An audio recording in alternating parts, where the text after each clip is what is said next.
He's your best friend, huh? Tom's been my best friend. Save you $5. You see that? You always get a little squabbles here and there. That's all it takes is $4.99 to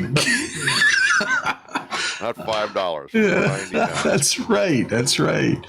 All right. So we are streaming. I believe everybody is. I think it's going out to everything now. So yeah. So we're on 1, 2, 3, 4, 5, 6 channels. I didn't do Instagram. Heck with it. Okay. So we're going to continue our. You see the Word document. I got to call up the. I got to call up Tara. So the Correlating Committee got done last week, and it worked out really good. Worked out really good, I think. We'll see. Where is... Oh, it's over here. Duh. All right, so I have to get open the Tara. Yeah, that's the other thing. I had to redo my link for the second draft of Terra. It wasn't there. Really? Yeah.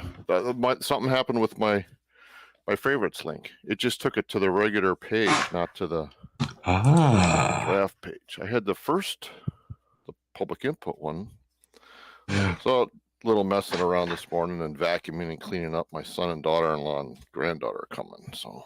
Oh, is that right? That's cool. They're coming down from Green Bay, so you got to clean the house. Excellent. All right, so we are going to... see that? I've got to change this. So now I've got a window capture. Got to change my window capture. 70 Google Doc. There it is.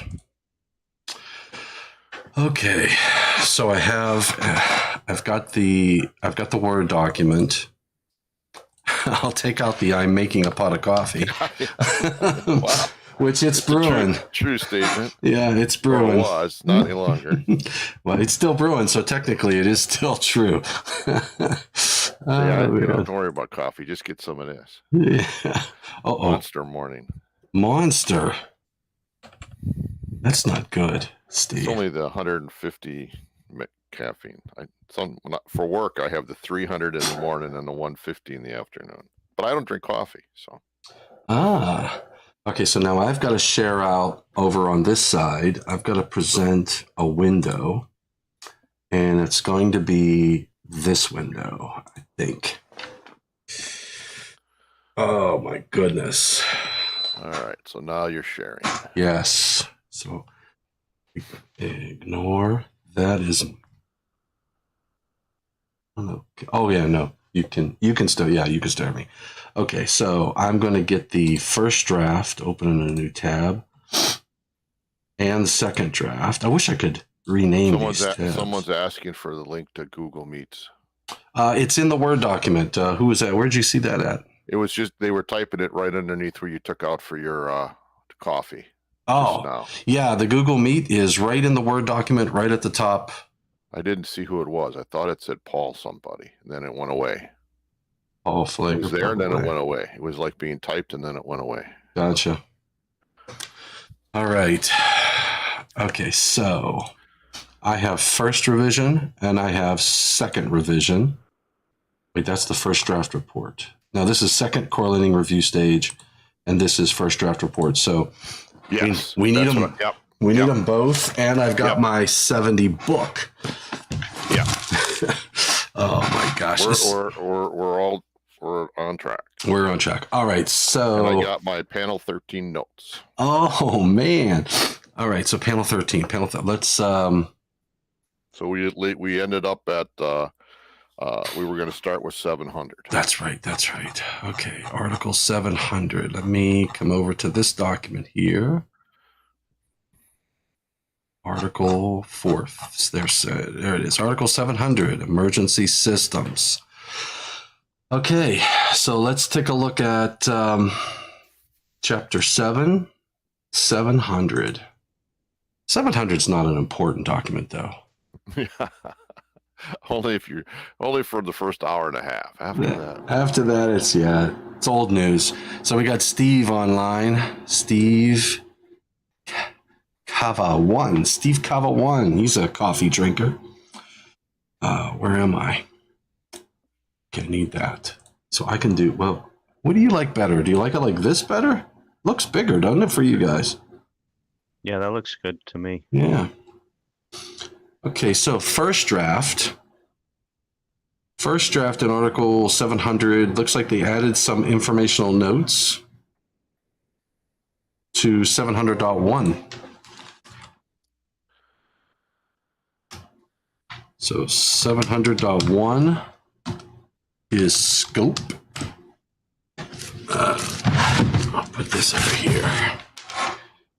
And So the only addition here, I think, was NFPA 111. The rest of the references were at the end of the sentence. It looks like they moved it to the front of the sentence. okay, yeah. What about informational note number 1? Emergency systems are generally installed in places of assembly. Is that new or is that existing? It looks like all new, doesn't it? There you go, Paul Flager. That's you. Yeah, We got Paul. it is new. I'm looking at the 2020 and it's not here. Okay. So we can say in 700.1, heading 2, this will be heading 3. So there's probably a lot of people watching this that have never watched us do this before, but we're in a working session. So we're developing our code change book or document. It's going to be available online. And you know what I grabbed? I grabbed mynfpa.com. So we're going to put this on a really cool website. This is going to be cool. All right. So overall in this, we added a new informational note number 1. And modified the remainder of the informational notes to align with the style manual requirements. There are a lot of changes because of the style manual. Informational note number 1 tells us that emergency systems are generally installed in places of assembly where artificial illumination is required for safe exiting and for panic control in buildings subject to occupancy. I wonder if it stayed. Let's take a look. That's before we even documented. Let's go back to the second draft. Some of this went in. Yeah, they didn't change 700.1 at all in second draft. So, and for panic controls such as hotels, theaters, emergency systems may also provide power for such functions as ventilation. Oh, that's true. Yes. A lot of people forget that one. Ventilation, fire detection, alarm systems, elevators. You know, you can get away without a generator in an Article 700 system. A lot of people don't realize that. Mm-hmm. Oh, yeah. It's all you need is a certain amount of time. And if you have batteries on like your life, it's just lighting that you need. Then you don't need a generator. You can get it done with, what do they call that lighting that is battery powered? They call it unit equipment. Thank you. Unit equipment. Not Unity equipment, but unit equipment. Okay. So that's a simple change in Article 700.1. I wonder what let me see why they added that informational note. This clarifies that a reference to NFPA 111 is added to correlate with other actions. Yeah, that's me. I put that one in. Oh, did you? Okay, cool. It was just a reference to 111. Yeah. You know what's funny is this clarifies that emergencies were considered level 1. Informational notes were renumbered accordingly. But that first one is not. Is this informational note number 1? This informational note number 1 doesn't have a reference. they added 111 down here. They never justified or told us why they put informational note number 1 in there.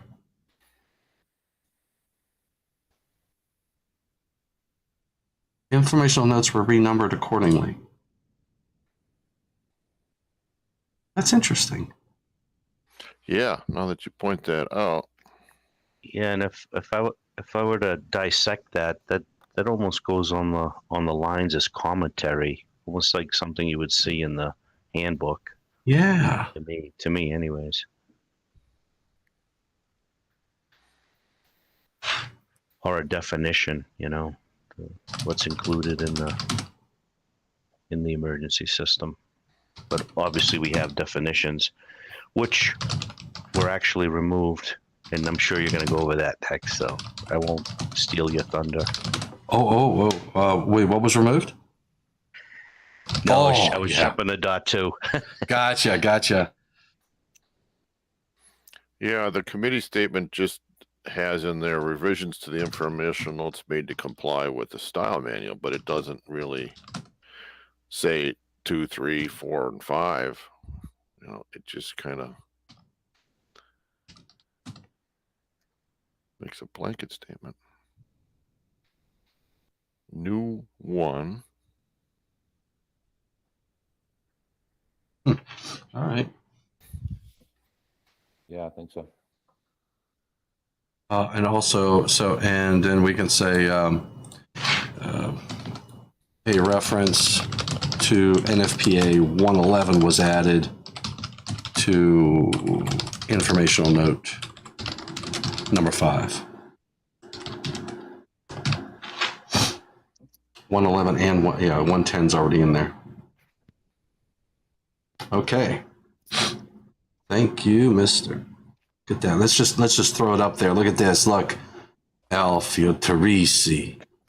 Look at that. Master electrician. You say that well, but Al is fine. It's an Irish name. It's a good Irish name. It's like Dimitrovich. All right. Yeah, Gotta love it.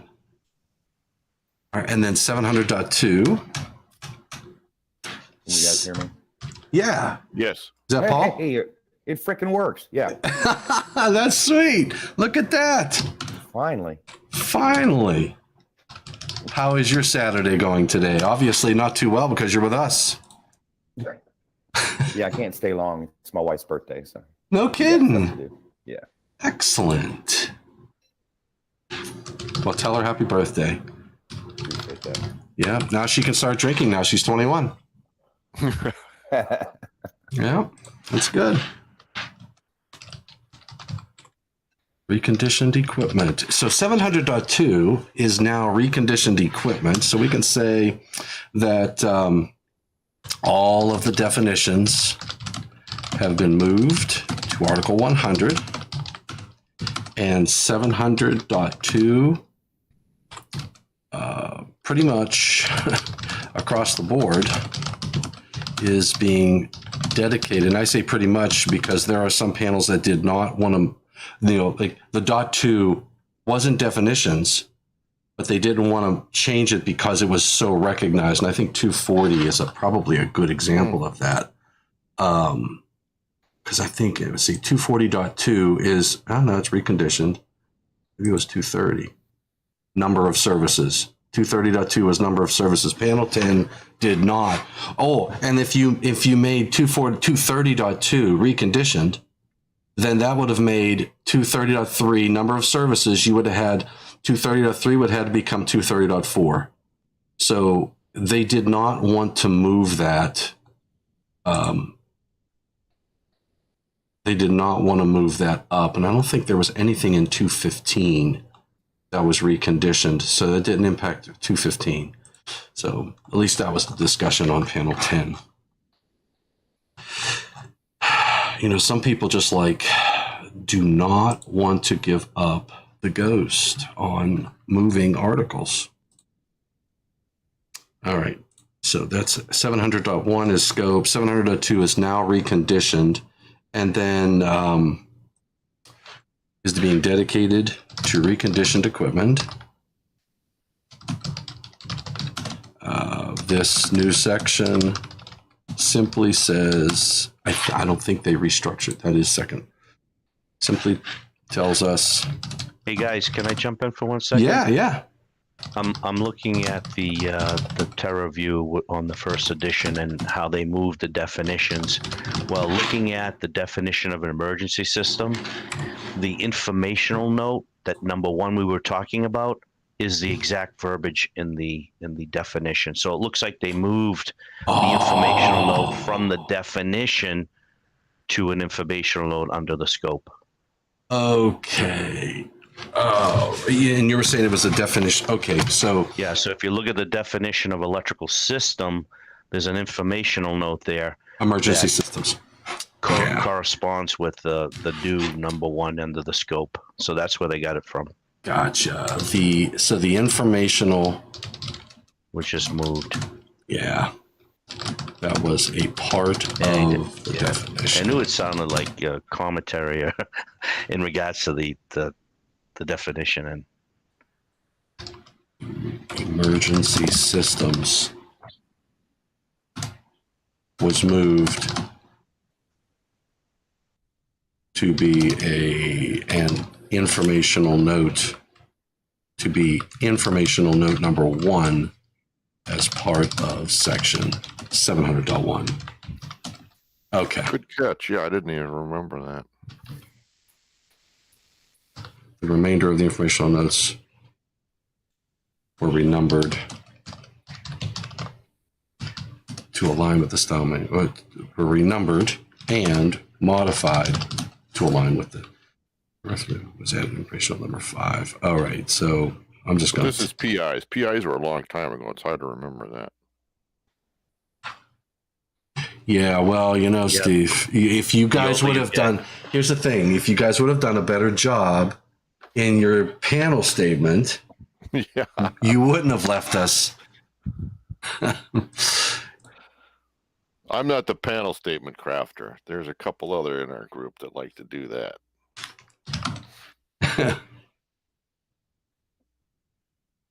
Is commentary. But yeah, the panel statement does not really clearly state all of what happened in that one. But I think a lot of people would just look at that and there's really not substantial change. It's just, it's not right. I wouldn't teach that in my code change class. I wouldn't put that up as a slide like this is a change. Yeah, right. No, that's exactly right. So, what I look at this as, and I'm writing it right now in our text, I'm saying that it plays an important role in helping the user of the code understand what an emergency system is. So again, if you go into the definitions when it got moved in that substantiation or committee statement, it does say the language of the informational note number 1 of emergency systems has been deleted since it was added to 700.1, the new informational one, so that it is maintained in Article 700 after the definitions are moved. So it gives a little clarity in the moving of the definition. Excellent. Yeah, because I was just thinking of going to definitions to see what was changed there. So perfect. That helps. Yeah, that does. All right. Okay, so I'm feeling better about these 2 sections. And nothing, and so reconditioned used to be where that was, wasn't it? It was already, I thought it was in Article 700. Yeah. Oh, well, let's see what the panel said to us. Deleting the reconditioning statements from 700.5C. Okay. All of the definitions have been moved. Pretty much, the new transfers shall not be reconditioned. This requirement was originally a part of 700.5C. Yeah, the words were changed slightly, but basically it still means you can't use it. Yeah, 700, and that was in, I just want to make sure it's in the 2020 code. Yeah, it was under transfer equipment. Yeah. 700.5 transfer equipment, C, automatic transfer switches. Right. Shall not be permitted to be reconditioned was added to the 20. So it's just been Yeah, you know, and wordsmithed, well, I guess. it says reconditioned transfer switches shall not be permitted. So shall not, and I can't say, and this was a good discussion at the Correlating Committee, and it's a subtle difference. We're not saying you can't recondition a transfer switch. What we are saying is you just can't install it for you know? But yeah, it's a wordsmithing to, be like more legalese. But I think everybody understood that. Yeah. Well, that's why I tell people all the time, you can do that. The code doesn't allow you to do, but you can do it. You can staple at 24 inches instead of 12, but it's not code compliant. But right. Yeah. So you want to not say you can't staple at 24. Well, you can. It's just not compliant. I'm sorry, guys. I'm not getting it here. Under the committee statement, it says it was changed. They also changed the shall not be permitted, permissive language, to shall not be. So shall not be. So they. Yeah, and so I'm not getting it. No, and what right. So what they changed was in the style manual. There's a discussion, I believe, which we'd have to take a look at, where it talks about shall not be permitted to be.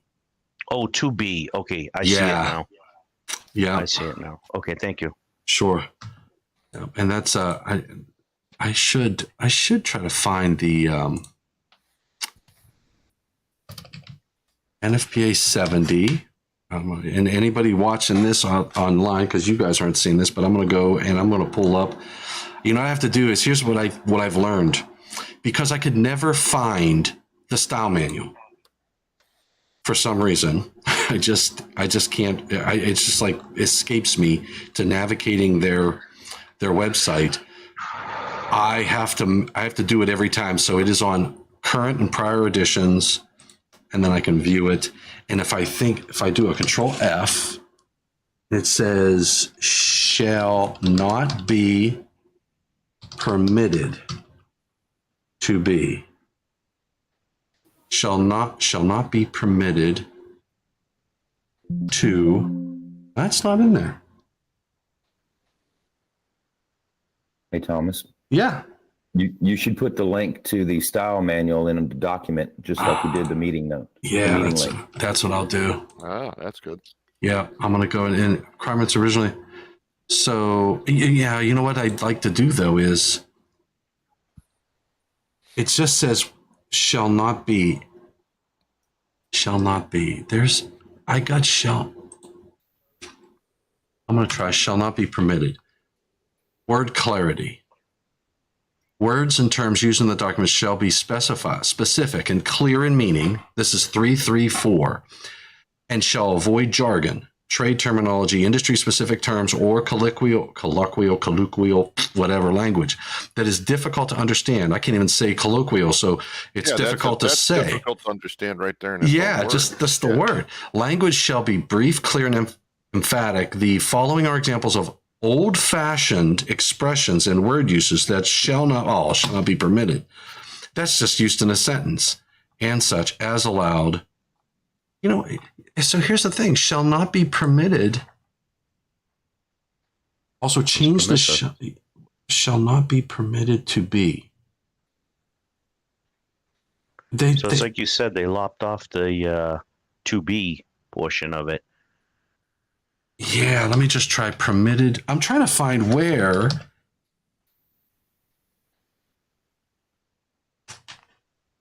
in the book it tells you can't. The 2020 is the latest edition, right? Yes. Okay. Yeah. Because I get this is 15. I got to go to the 20. They use shall be permitted to be all throughout the style manual. Shall be permitted to be. Well, they reference the style manual, and quite frankly, I don't see it in the style manual. They didn't put a section in here either. But I don't. And what did you say, Al? You said it's permissive? Yeah, isn't the use shall not be permitted or shall be permitted permissive? So the not makes it mandatory? Shall Yeah. not be permitted. Okay. Yeah, shall be permitted. Shall not be permitted to be. Shall not be. So shall be permitted indicates allowed optional or alternate methods. Shall not be permitted. I gotta go back to 90. Yeah. Yeah, I'm just gonna 90.5. I don't know. I think shall not be is a Yeah, better it's way to permissive. That's permissive, guys. Under 5B, it says alternate methods and are characterized by the use of the terms shall be permitted or shall not be required. Okay, so really what is happening with the shall, I'm gonna put this Yeah, here. but shall not be required doesn't. Yeah. Just says it doesn't. So you have to do it, but you can do it. Shall not Right. be So permitted. that's the permissive. Clearly, Yeah. clearly says That- you can't. Right, Steve. So that's the permissive. So this is because it has the word permitted and not required. We're saying it's mandatory, correct? Right. Yeah. Okay. I'm good with that. Yeah. And So this text is being replaced with shall not be, basically. I mean, I guess if they said shall not be permitted to be installed or to be used, but I think shall not be permitted. Yeah, should be that's close inferred. enough. Yeah. Yeah, I would think that's implied that. 3.1.2. So section 3.1.2 of the style manual identifies what'd you call that, permissive language, right? That's what 3.1.2 Yeah. That's permissive. and Shall versus be permitted, shall be permissible. Yep. Versus 3.1.1 of the style manual, which provides language for mandatory rules. I like where it says the terms may or can shall not be used. Yeah. Yeah. But first, you have to know what shall not means before you can say. Yeah. And then to Paul's point, I'm going to put the link, Control V, to the style manual right there. Okay. Of the style manual. And I should say, yeah, what I got to do is I got to say of the NEC style manual, because that's an important distinction. Control V. Yeah, not the manual style. Yeah, it's the NEC style manual.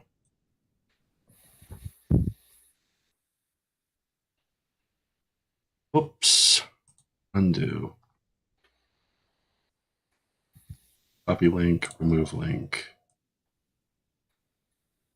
And when you have these capabilities, NEC, there it is, which provides language for mandatory rules. I like it. Okay, so at least we have something, and I can use that text elsewhere.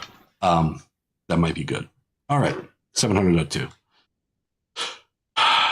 That's why the style manual, I think, is really important when you're reading and trying to understand the code. A lot of people just like, why are you worried about the style manual? But you really got to think about it, in my opinion.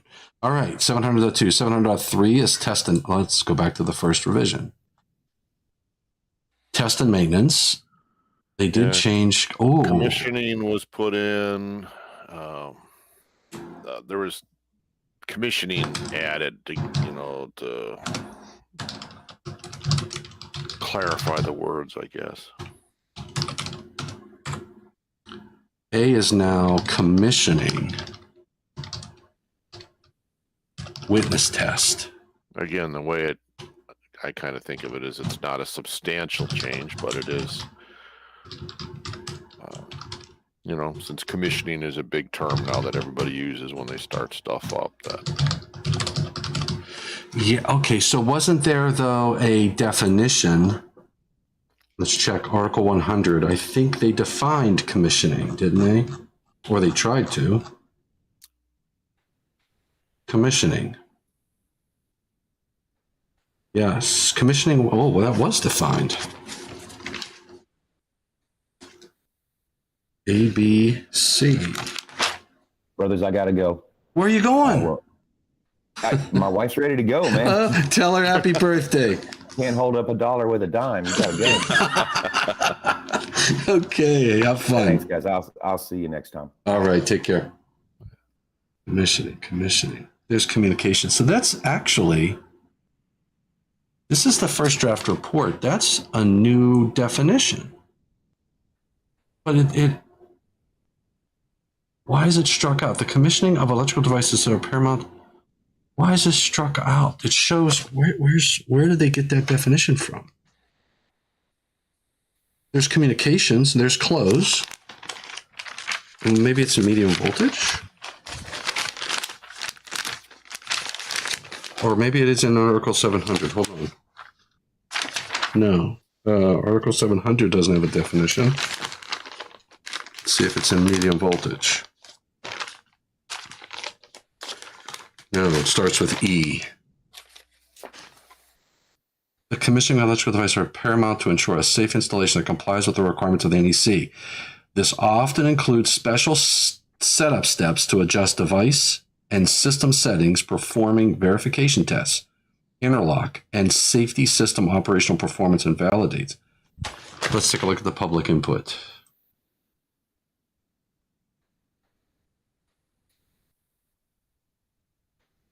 That was Chad Kennedy. The revisions proposed will add clarity. The commission, where was this definition at? Is it in your 2020 book? No, it is not. Okay, here's what I got to do. I got to find out because he modified language somewhere. We got to find it. Well, you know what I'll do here? I'm going to go to NFPA link. I'm going to open up NFPA link and I'm going to just do a quick, and this will show everybody out there the value of NFPA link. Well, which I can't do. I can't show that online. Sorry. I don't want to. You can show it to me because I got it too. So yeah, search commissioning. Commissioning. All right, 708.8. 708. He got that from 708. 708.1, 708.8. yeah, 708.8 is a section for commissioning. And there's a 708.2 definition. There it is. Definition of commissioning. Yeah. That's where he got it. Okay, so 708.2. I'm going to go back to our Word document. Wow, that was 700.3, test and maintenance. So 708.2, the definition and emphasis was made on commissioning in 700.3. The definition of commissioning was moved to Article 100 from 708.2. And let's take a look at the definition in the second draft. Chapter 1, 100. Because I bet you they made it code wide and not just applicable to 700 or 701 or 708. You know what I'm saying? Because they moved it from 708 and by doing that, they made it code wide. Yeah, they made it code wide. So it was moved from 708.2 and now applies to the entire NEC and not just Article 708. So there's a significant emphasis, and now this term can be used in other locations within the NEC. Okay, so let's go back to 700.3. Wow. 700.3. 700.3 is testing. Oh, I didn't want to click on that. I wanted to click on 700. All right, 700. Okay, so 700.3 is now commissioning witness test. Oh, So you're in the second draft. So yeah. The second draft modified some words from the first draft. It sure did. But not a lot in A. 700.3. Oh, here's what I'm noticing. What I noticed was the authority having jurisdiction shall conduct. So what it said in the first draft was the authority having jurisdiction shall conduct or witness the commissioning and testing of the complete system. Yeah, in the second draft they took out and testing.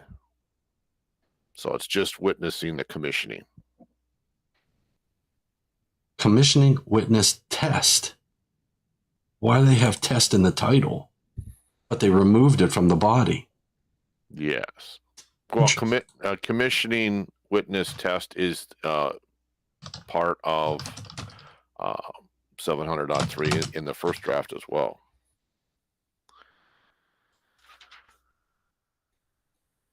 So A requires that the AHJ, because 700.3 originally was test and maintenance. So 700.3A is commissioning, witness, test.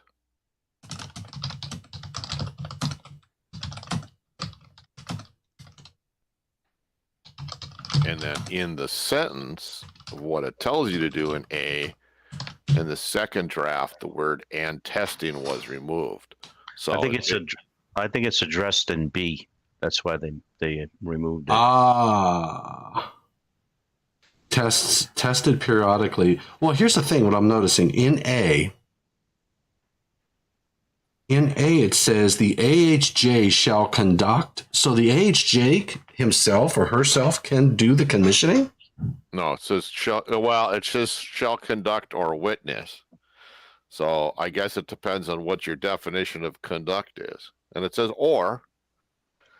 I mean, I guess I could walk over there and pull the handle and shut the power off.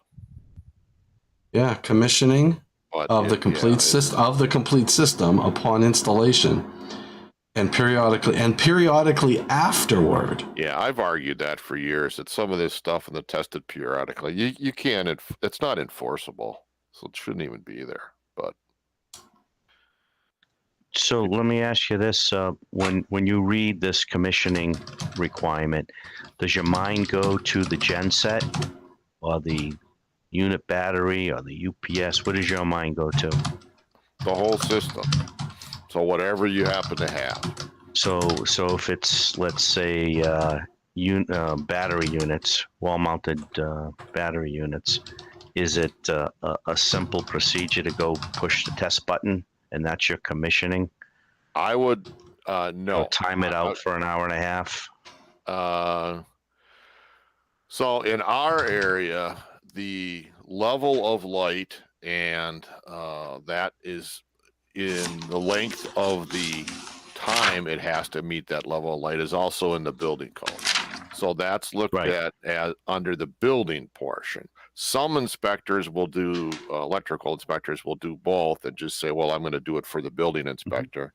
Sure, I agree. And others will just, like for me, it's like, do you have if you got battery lights on the wall, turn off the circuit breaker and do the lights come on? Does it leave the area in total darkness if one goes out? Just meeting the electrical. So that's the point I'm trying to make here. So we may think commissioning as a very complex level, which it could be once you get into the gen sets with coordination and things of that nature. That's when it's outside of the technical expertise of the average AHJ, and you're going to look to a commissioning agent to actually do that. But on the smaller scale of things, it's actually within the capability of an AHJ. Maybe not necessarily one that holds, wears 5 hats, but at least the designated electrical AHJ can do it. Yes. So when we look at this section, that's why I asked, where does your mind go to? So to me, it's the entire scale of emergency systems that you're trying to capture here in this one little sub-paragraph. Yes. Okay. And the testing periodically, again, that can line up with the test button on the EBU, emergency battery unit. Yes. So the problem from practicality is or it could be the gen set, is it getting exercise regularly? Is it, all those functions. So it runs the whole gamut, You got to understand that when you apply these sections. Yeah, the whole things there for B, C, and D are kind of just. Yeah, I mean, maintenance. I know this isn't the venue to discuss the nuances of the section, but maintenance really, to me, like Tom said earlier, you did, tested periodically afterwards. How is it enforceable? So yeah. You know what though? We're getting a little creep there. We're getting a little 70B creepage. Yeah, and you know what I think, Al? I think we need to figure out how do we address that. And there's got to be a way, because what you want to do is you want to tie a hook between the NEC and 70B, but to your point, you don't want to encroach on the domain of 70B. So I look at other codes like NFPA 1 and 101. And the only one that's really retroactive, so to speak, is NFPA 1. And so, like, a lot of states have the fire marshal's division that does periodic inspections for schools and universities and healthcare facilities. So there is a mechanism out there in other codes that allow, other AHJs that may not be focused on the NEC, but in their own realm, that do conduct yearly inspections. And this may be a tool that they could use to say, hey, it's required here. I'm the fire marshal. I'm going to enforce it at this hospital. I'm going to enforce it at this healthcare facility, or whatever the case may be. Yeah, Again, that's just my opinion. What I think is enforceable is like the tested periodically, where it says systems shall be tested periodically on a schedule approved by the authority having jurisdiction. What that could say from an installation perspective is a periodic test schedule shall be approved by the AHJ upon installation. So you're not going to be going back every 6 months. You could just say, look, I need to see your plan and I need to approve this to say this is how you're going to maintain the system. And then you're done. That I think is probably enforceable, but I agree with you. Periodically afterward just doesn't. Yeah, but still, enforceable to what? Yes, I'm going to come in here the first day of the month and test it for 2 hours. Okay, there's your plan. Good job. Yeah. How do you know? They never do it. Well, there's nothing for you're not going to go back when it says periodically afterward. Are you going to go back every 6 months and say, hey, let's do the testing? You don't do that today. So, and I'm thinking litigation. Yeah. What if something does happen? The lawyers are going to come out and go, hey, you're on notice right here. You're going to have to periodically go back, and that's not really within our scope of involvement. Yep. And then there was a change on E. Testing under load. Just an informational note, right? Yeah, informational note updated. Per the style manual. For the NEC style manual. I gotta search. Oh, yeah, again, they just pulled that out of the end of the sentence and put it at the front of the sentence. That's all they did. Yeah. F. Temporary. F, yeah, in the middle of the sentence it has that instead of which. But then there's some changes in 4, 6, 7. Okay. Oh yeah, there we go. The switching means. So this is yeah, I'm going to do in the document here. I'm just going to put some bullet items because, changed which to that. That's not a big change. I guess I don't think it's a big change, but you never know. 4, mechanical or electrical interlocking shell to the switching means, including the interlocks, shall be listed and provided with mechanical and electrical interlocking to prevent inadvertent interconnection of power sources. Mechanical and electrical interlocking, so that's already there. Really, what it did is required it to be listed. It wasn't required before to be listed, right? For the mechanical, so the switching means, that includes the interlocks, must now be listed.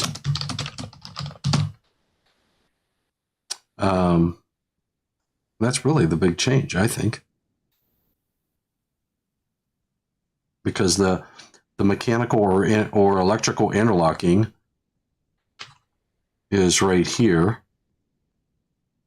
That didn't change. It added the switching means, including the interlocks, have to be listed and provided. That's all. And then in 6, that 6 and 7 are new, right? 6 is new. Yeah. Permanent. Before I type, that's first draft. Let's take a look at second draft. Second draft didn't change anything. Okay. There's no changes in the second draft.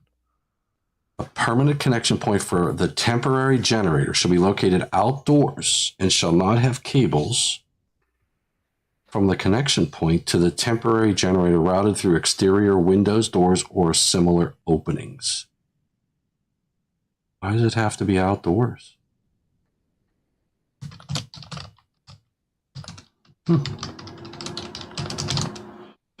For a temporary generator, has to be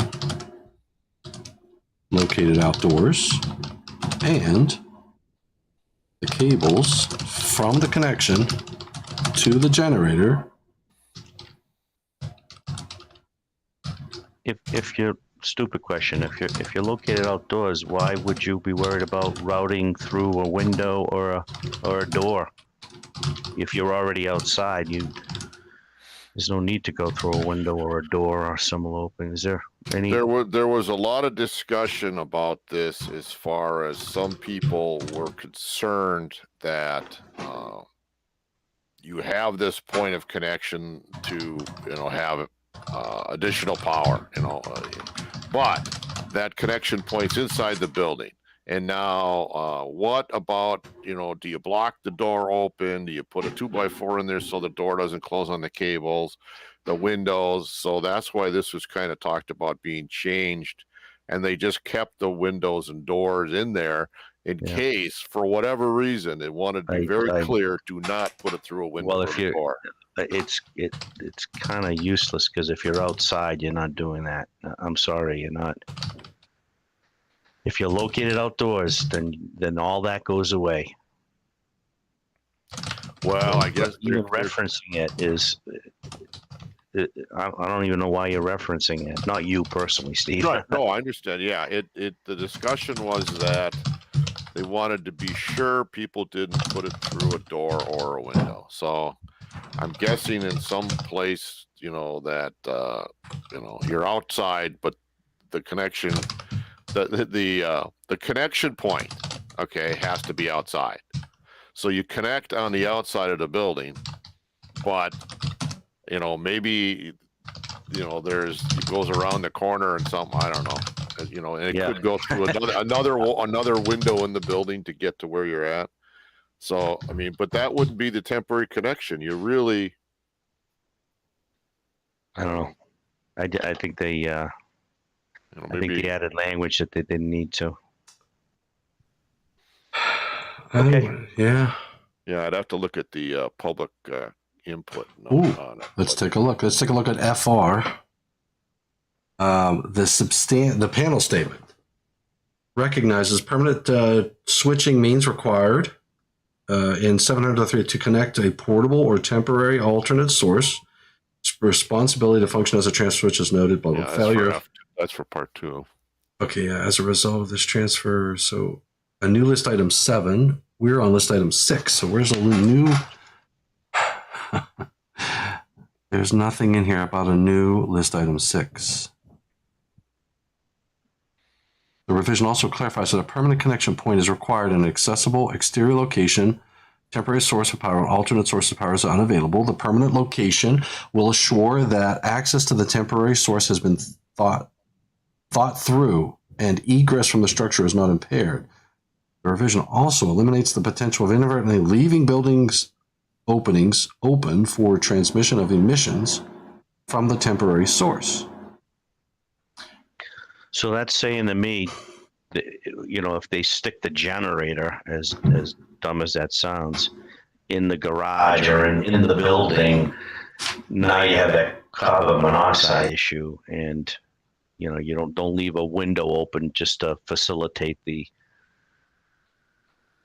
maintenance aspect of what you're doing here, because that's what this is all about, right? It's No, Steve, it was about... it was the damaging of the cables. Nothing. Nothing. Oh no! I meant the entire inclusion of this section last cycle was based on having a single large gen set where a simple oil change would take 4 hours, let alone a major valve replacement or overhaul.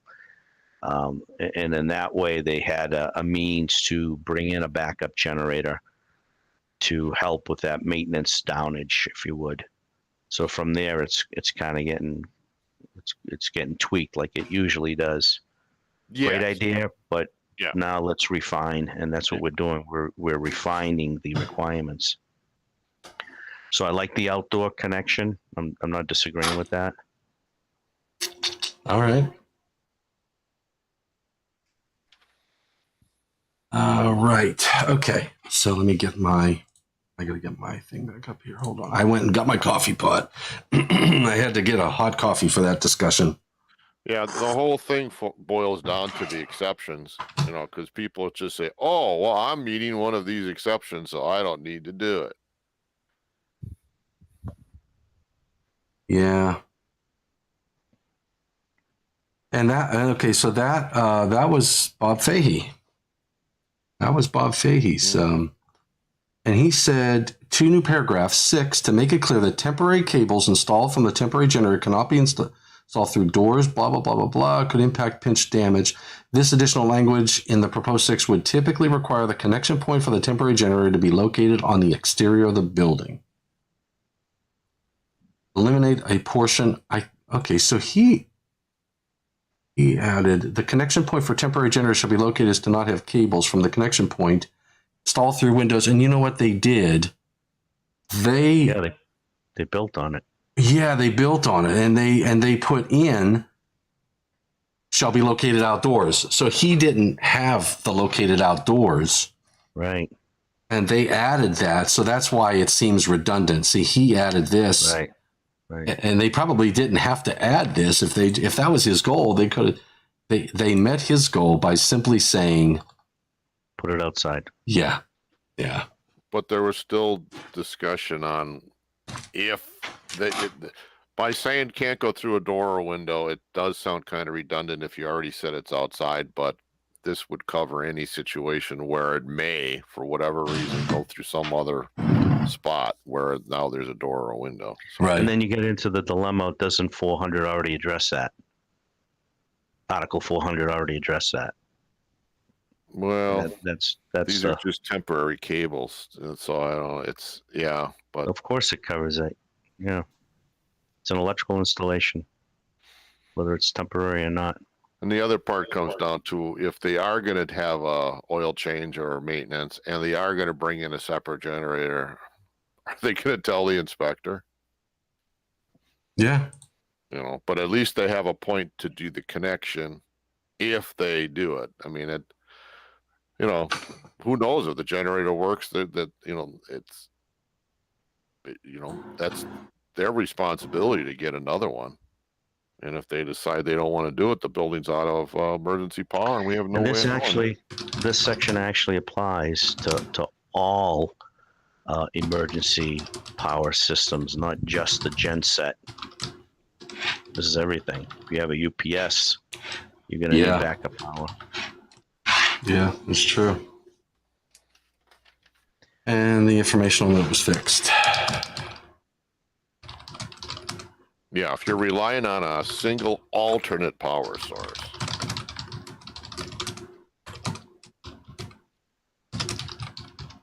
I do like 7. I wish they went a little farther with it to identify the bonded neutral or the floating neutral like they do in 702. But they don't. Maybe that's a good 2026 recommendation. Expand on 7 to include that information. Well, in part 3, it already says that you have to have the phase rotation and bonding requirements. So I think, Where's that, Steve? yeah, in F3. F3, the connection point for portable or temporary alternate source shall be marked with the phase rotation and system bonding requirements. Is that what you're talking about? Yeah. Where the heck is .5? Are we in .5? Am I looking at the wrong thing? 703. Oh, 3. Oh, yeah, I was in .5. Okay.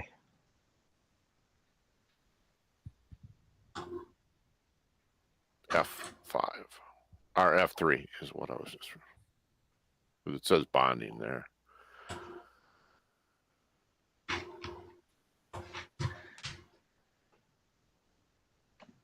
The switching means shall include a contact point that shall enunciate at the location remote from the generator or another facility system to indicate that the where was that? Where was you just said something about bonding. What number was that? Pren 3, F3. Oh, 3. Okay, my apologies. Shall be marked. Boy, Okay, so that's the labeling that we're looking for. It's going to be labeled. It says marked, which okay. So again, to me, that's a similar requirement of 7. You're requiring information to be on a label, and in this case, 7 clearly says it's going to be a permanent label attached. So I think you should consolidate 3 and 7, in my opinion. Yeah, they could. You're asking for two different, and that's important to know the system bonding requirements, separately derived or non-separately derived. Well, we got Don Gannier on the team now. Thanks for joining us, Don. Hey, good morning, Don. Oh, afternoon, depending on where you are. Oh, that's true. It's afternoon. Just turned afternoon for me a minute ago. Yeah. Jeez. Okay, so we beat up 700.3. There's a lot in 700.3. I'll add some commentary in the Word doc around each of the sections, even if there's no changes. I'll just sort of describe what the requirement was. Did you look at the wording after 7 in the base rule? Permissible to use, not utilize. Yeah, they replaced utilize with use, and And they moved around the informational note for style or. I wonder why. Wait. Okay, so the informational note, but why did they get rid of utilize? Where's it at? Yeah, the utilize. I think all of those were just style manual things. All those little ones at the end. The method. You know what's funny is I love this. We were moving it. Utilize. Okay. Use. Okay. So that is a 3.3.4 word clarity. 3.3.4. So the word utilize is replaced by use in accordance with section 3.3.4 of the NEC style manual. And there it is, utilize. And it says words. And I'm going to do is I'm going to take this, Control C.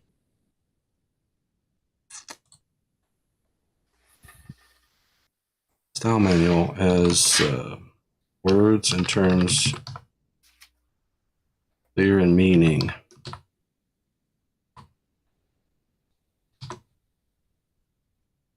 All right. NEC style manual is words and terms used in the document shall be specific and clear in meaning.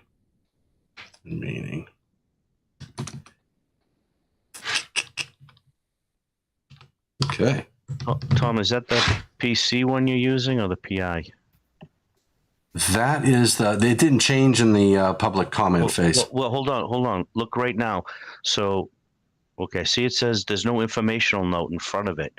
It shall be permissible to use, and go back to the other version. Shall be permissible to use. Yeah, no, go back to the other one. You went to the. That's this one here. This is the public input. Yeah. And it says, oh, okay. I'm seeing informational note down here, but not okay. My apologies. Yeah, no worries. All right. Okay. We beat. I think we beat up 700.3. Okay, I'm in the first revision. So 700.4 capacity and rating did change a lot too. Yeah, capacity had a line change to it.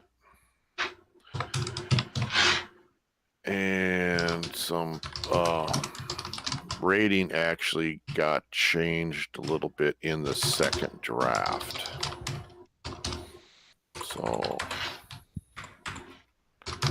the correlating committee's futzing with that. Ooh, in the second draft. A? You didn't change A. We didn't change A in the first draft. Correlating committee is doing something with it in the second draft, I think. Yeah, I'm looking at it. Overturned by SCR. I'm just pick up and load shedding. I was just typing. So let's take a look at the second draft. Rating. Oh, you know why?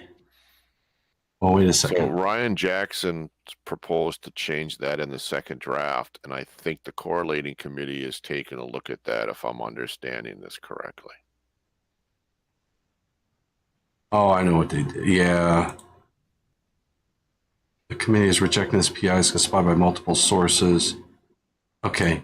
So rating, they deleted that, but the correlating committee is on 700.4b, not which is now selective load pickup management or capacity, actually. Oh, I know what this was. Okay, so the correlating committee does not like parts 1 through 4 of Article 220.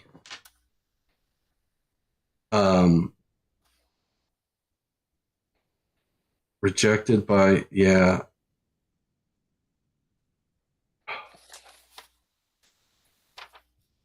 Parts 1 through 4 of Article 220.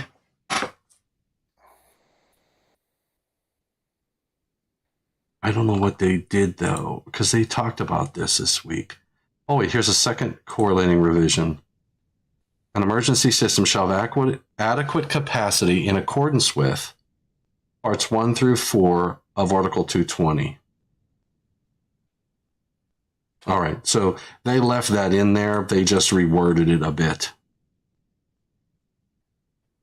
So I think the big change is for 700 to 4. So rating was taken out, and then capacity became A. Yeah. And I'm looking at one of the comments. It says that you cannot reference back to an entire article. Yeah. And that's why they added the parts 1 through 4, I believe. Yep. And A was removed because it's redundant to 110.9 and 110.10. Sections 110.9 and 110.10. This is in accordance with the style manual, with the NEC style manual, section 4.1.1. Yeah, and that's what they said about Article 220. They said, hey, it's already included in chapters 1 through 4, applied throughout the whole code. So I don't know why. And they left that in there. All right, so A is now capacity. B is selective load pickup and load shedding. Selective load management is what selective load management. Because load shedding and pickup, that's all part of load management, so they simplified that language in B. And that's all they did, right? In B, let's take a look at first draft. Capacity shall be sufficient for the rapid load changes and transient power and energy associated with any expected loads. Let's see if that's stayed. Yes. So in capacity, There was a couple word changes in the second draft, but basically it stayed the same.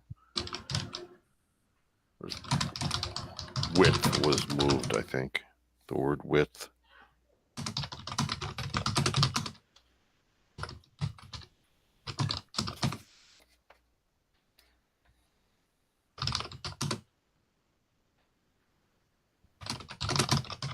expected with any loads.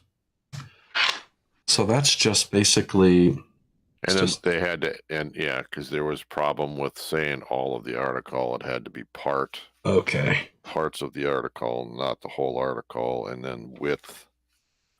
Right. And that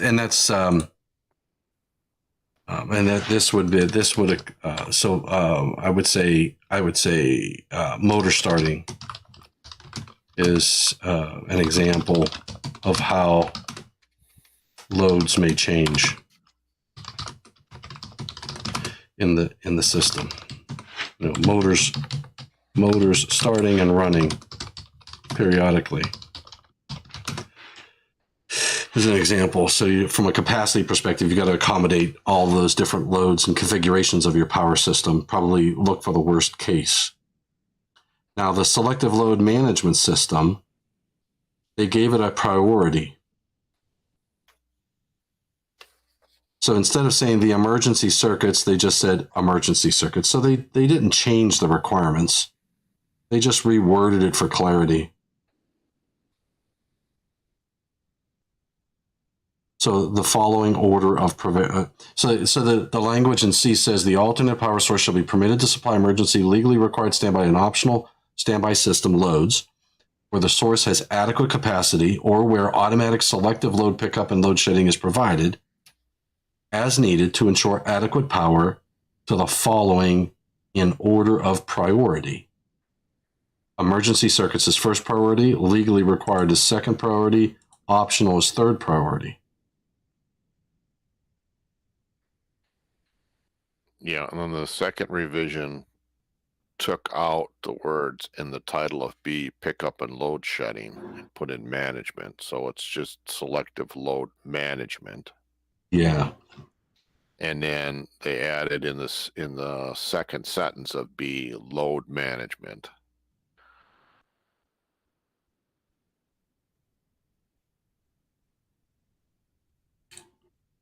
Yeah. So But it kind of goes along with what was the intent of the first revision. yeah, and in the second revision, they kept parallel. So you added a D, which is now C.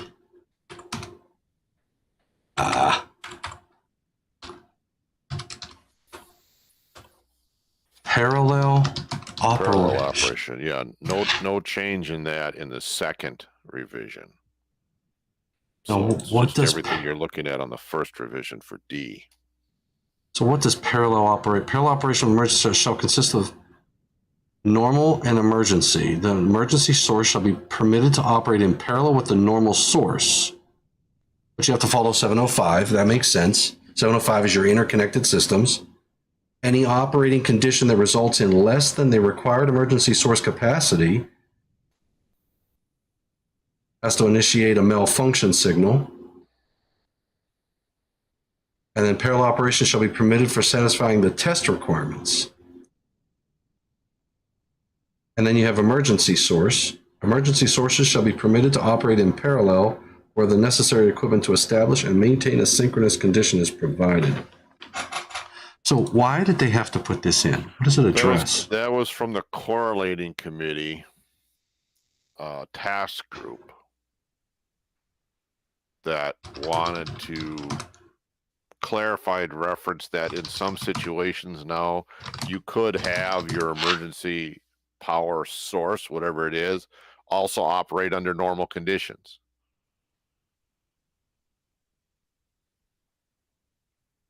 But the capacity of it had to be such that it would be able to do the emergency stuff it needed.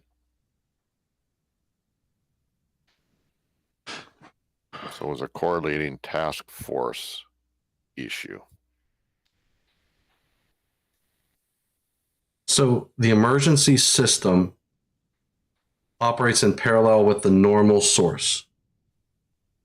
It could.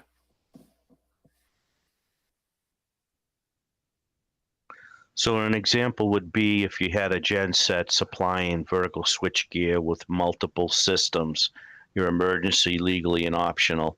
And downstream from that, one of your optional feeder breakers trips or something happens to that upstream feeder supplying a certain part of your facility, you'll have the genset optional system kick in at a transfer switch downstream from that main feeder to supply the normal supply for that one particular area where that feeder happened to trip. Okay. So it could be running even though your normal power supply, service-wise, is still functional. You just picked up a load beyond another piece of equipment downstream from the main. So you may have the main disconnect, right? Main distribution. Yep. And then you have another MCC farther down the chain, and that's where you're picking up one of the feeder loads as an optional standby. So you don't lose your main power, but you lose your feeder power going to that optional supply where your genset picks it up. But it only picks it up for the optional power where the emergency and the legal stay. The transfer switches do not transfer over. Only the optional transfer switch calls in the genset. And then if you have, a further breakdown of your distribution system and it and it snowballs up to the main, then the emergency ATS kicks in, and now it says, hey, we don't have enough power for the optional. Let's focus on the emergency. I think that's where they're going with this. All right. You know what would help this is a diagram. And this was added by a task group. Members of the task group, Brian Bowman. This new section is being added to aid users of this code to more easily identify requirements unique to power sources used in emergencies that can operate in parallel with a normal source. I'm gonna need a diagram for this one. That's what I gotta do. All right. All right, and then in C, I don't think in selective load, and I'll just say in selective load management, so instead of load shedding and peak load shaving in the title, load management was used.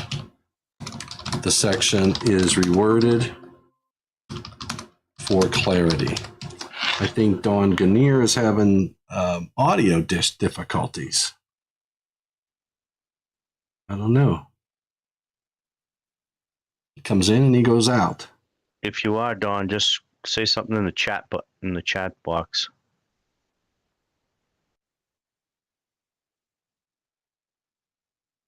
Okay. And then A. So A changed, B changed, and C changed. I put a note that we're going to need a diagram for C, because I think that's what's going to add the clarity for that. And then the text will have to modify or, accommodate that. All right. And then C did not change in the second draft. Or let me say, I'm sorry, B. Load management, yeah, B. LOAD, not laid management, load management. All right. Yeah, I like that better. Yeah. I like that better.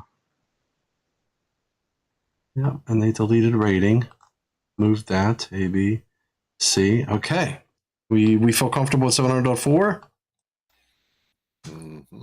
And we're going to go to 700.5.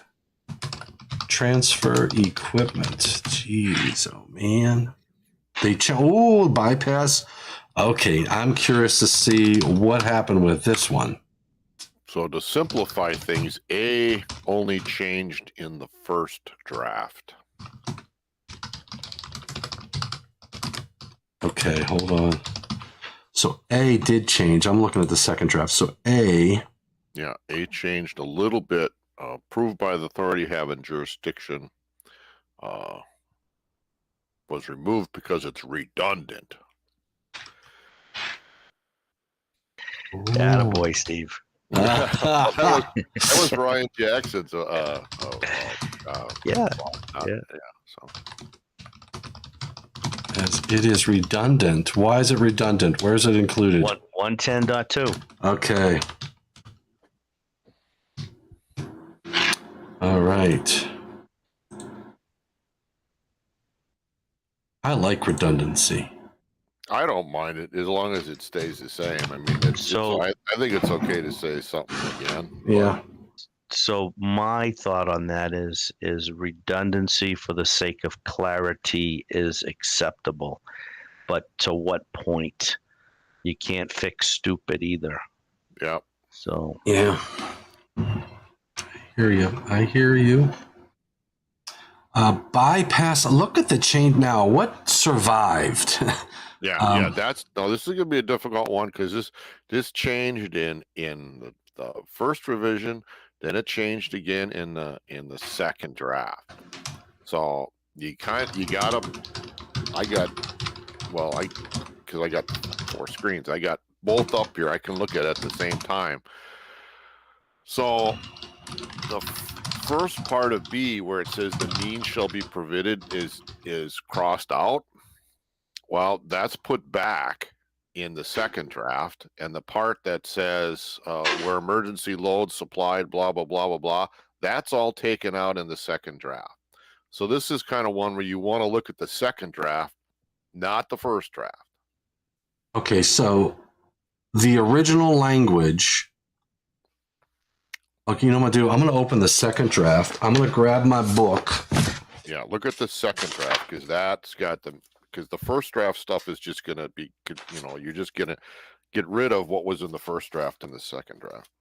So 700.5 bypass isolation in the 2020 code says means shall be permitted to bypass and isolate the transfer equipment.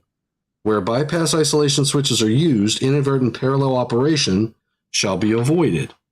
So the 2023 looks like it's going to say, not R. Kelly's in, means shall be permitted to bypass, and isolate the transfer equipment, where bypass isolation transfer switches are used, inadvertent parallel operation shall be prevented, shall be avoided. So they say shall be prevented and not avoided. Okay, so, and that's the only change in B. So the change is the word avoided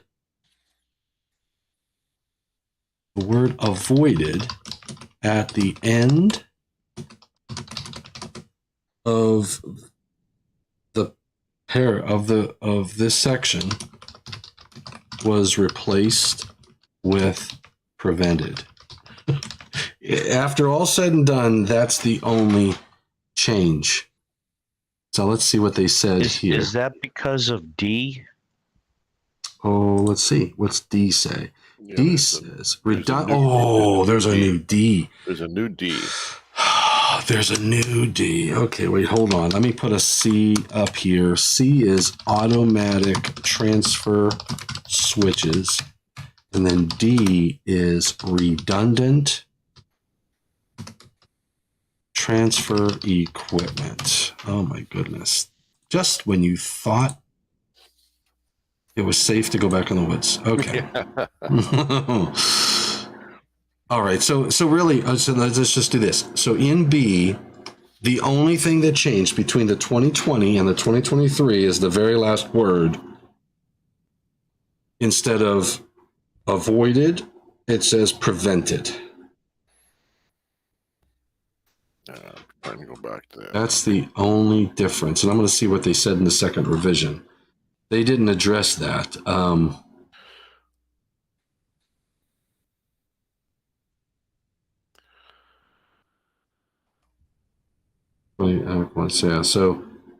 it's so convoluted that I think that small change was omitted. So let's take a look at C. C says automatic transfer switches shall be electrically operated, mechanically held, and they removed. Automatic transfer switches shall not be permitted to be reconditioned because that was moved, right? The reconditioning statement That's was correct. moved. That was And that goes to 700.2. relocated. Yep. Relocated .2. to 700.2. So that's the only change in C. Now D is new.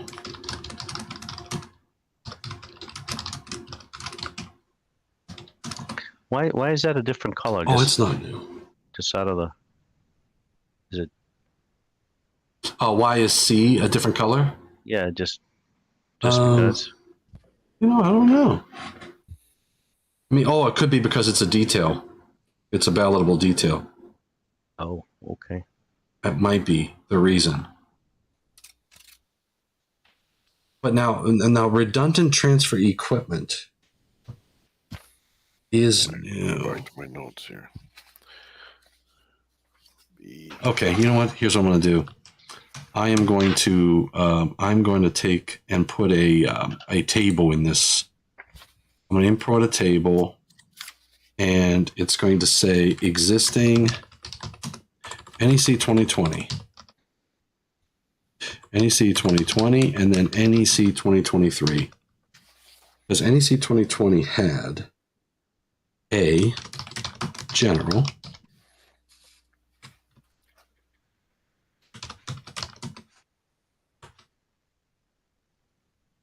It had B, bypass, isolation switch. It had a C, automatic transfer switches. It had a D, use.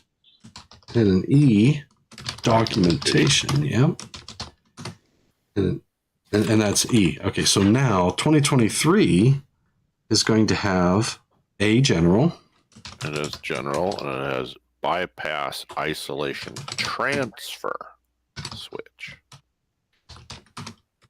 Bypass isolation transfer switch. Transfer is new. Yep. C is, hold on. Automatic transfer switch. Switches. Yep. So that stays the same. D is redundant transfer equipment. Okay. E is use. E is use. And F is documentation. Okay. So we didn't delete use and documentation. We just Added the D. I gotcha. Oh my New goodness. All right. Okay. D. And then I'm gonna do the highlights just like we did before. D is changed, and also bypass isolation transfer. Transfer is a new word. Transfer switch. Okay, so I get it now. Boy, I was a little concerned. Delete row. There we go. And center. And bold. Well, at least I have the two sections. And then now D. Let's look at D. It was new. Was it new? Automatic transfer? No. There was no D. There was no redundant. Let's go back to Tara. Get it? Oh, you see what they did? They took the language from the bypass isolation transfer switch that they added in B in the first draft. And they took all that new language and they made a D, redundant transfer switch. Now that's under redundant. Okay, so they did. So if you want to know why they added the language in. Because if you look at the second line in D, you see the bypass wording in there about bypass is in there. Okay, now did this make it? Yes. It did.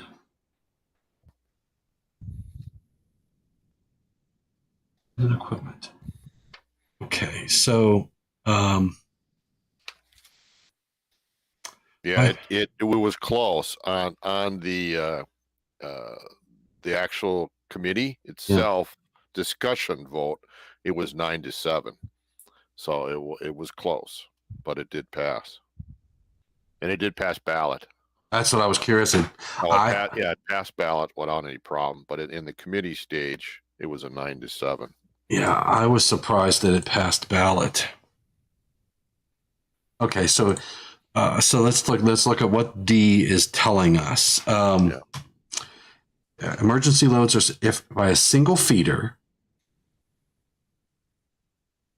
If emergency loads are supplied by a single feeder, the emergency power system shall include redundant transfer equipment or a bypass isolation transfer switch to facilitate maintenance without jeopardizing continuity of power. If the redundant transfer equipment or bypass isolation transfer switch is manual, then it shall be actively supervised by a qualified person when the primary transfer equipment is disabled for maintenance or repair.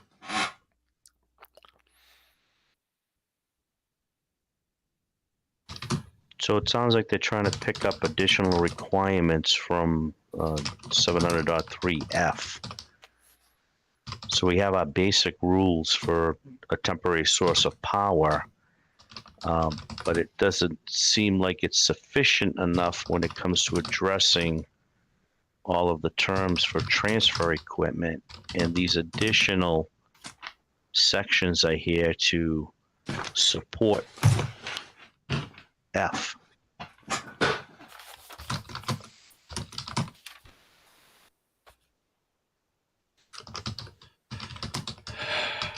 You have to have a redundant transfer equipment or a bypass isolation transfer switch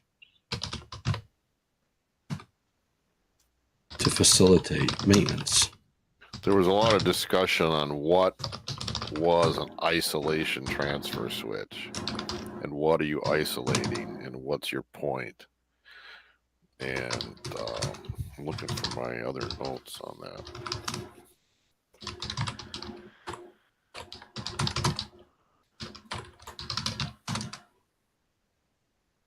And it says, so if the redundant transfer equipment or bypass switch is manual, so if the bypass isolation, so this is, you're bypassing the transfer switch. Okay, you have two transfer switches in parallel. One operates under, let's say, not operates, but is under normal conditions.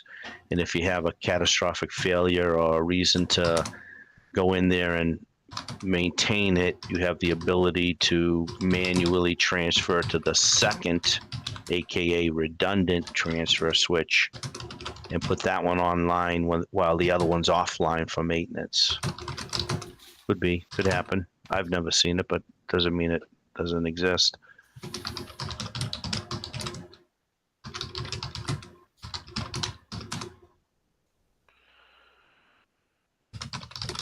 When the primary transfer equipment is disabled for maintenance. That's the redundant. Julio Rene Alfonso, joining the team. Welcome. And Don did chime in. It says his mic is not working. Oh, man, Don. Well, we have a new Julio Rene Alfonso Segura. Hopefully I got all that right. If the redundant transfer switch, it's not a redundant transfer switch. The second option is if it's a bypass isolation transfer switch. Yeah, there was discussion if you have to repair your transfer switch, and then Dan had a bunch of comments and didn't like some things. Dan Neeser. Oh, okay. But it passed anyway. So he's going to log out and he's going to try another browser. All right. Okay, so the requirement for redundancy with the transfer equipment shall not apply where any of the following conditions exist. Don Ganir is back. I hope he's fixed his microphone.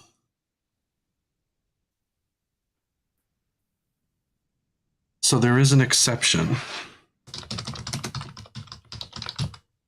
to this requirement.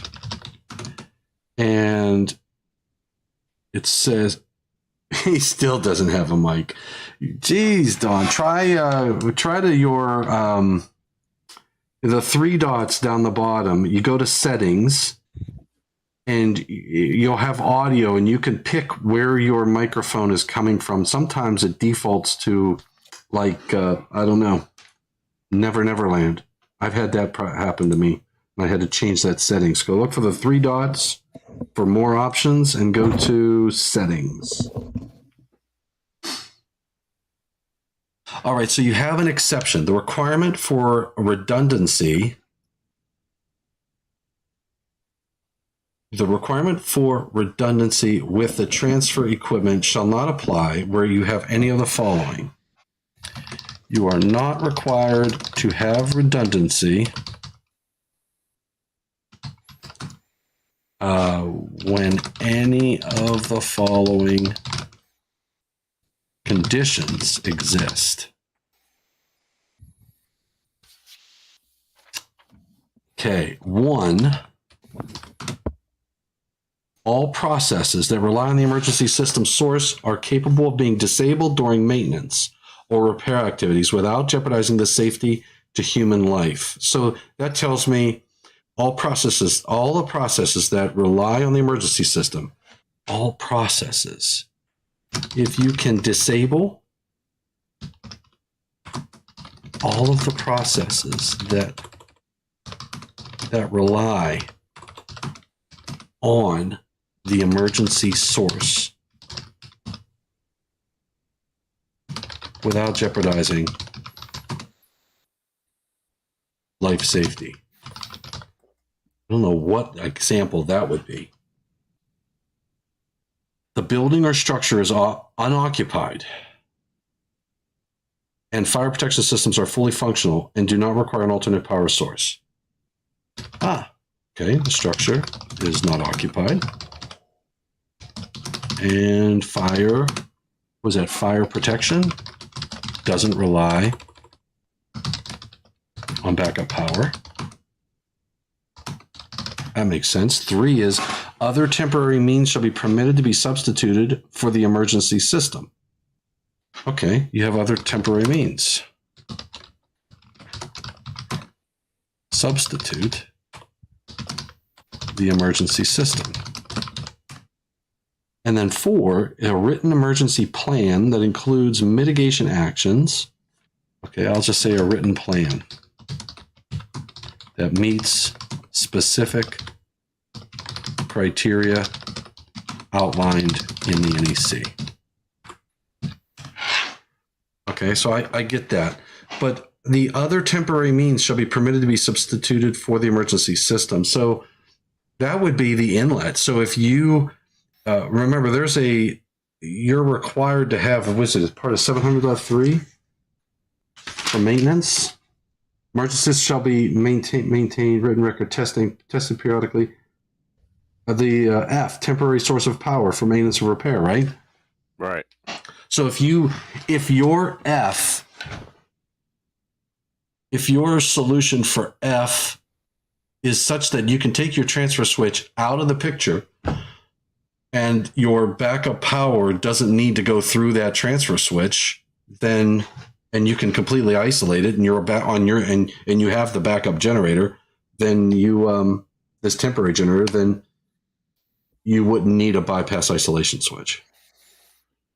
Yeah, the whole intent is that if you have a single transfer switch for a single emergency source, that you need to have some way to isolate it or go around it when you're repairing or doing some maintenance on that, just like you need to have some kind of means for a generator to have another supply brought in easily, so that you're not just, I don't have a transfer switch because it's broken. I think Charlie Hume, was part of one of the ones that.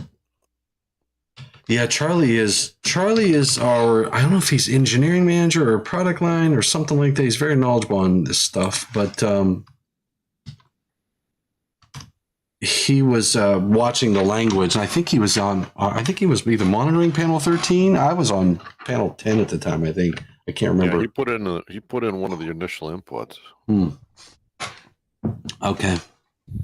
And Tom, speaking to the number 1, all processes, I'm going back to the scope where they moved that informational note, and in it just talks about fire detection, alarm systems, elevators, fire pumps, public safety communication systems, industrial processes with current interruption would produce serious life safety and health risks. So that's the process that I think they're talking about. So if you can, if the industrial process is backed up by something, then you or shut down, then you wouldn't need that. You would follow that exception. Okay. And I put a note in there. Just my opinion, because it talks back to industrial processes. Okay. So yeah, because that's always the concern. Okay, I got it. Okay. Someone's singing. All right, so we've got A, B, C. A is general. B, we did that. We already got that taken care of, and everything that was added in B was moved to the new D. C, automatic transfer switches. They just took the reconditioning up. Use did not change. Let's just take a look at the first draft. Use did change. Use. The two use. So is that D? No, that is now redundant transfer switch. That is now use is E. E use. So I got to add that to the booklet. E use. A new informational note was added. The transfer equipment that supplies emergency loads provides separation of this load type from any others and is independent of any equipment used to combine a parallel source. Transfer equipment that supplies emergency loads provides separation.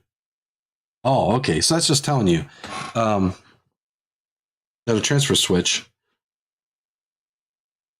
to clarify, that transfer switches, transfer equipment for emergency loads provide separation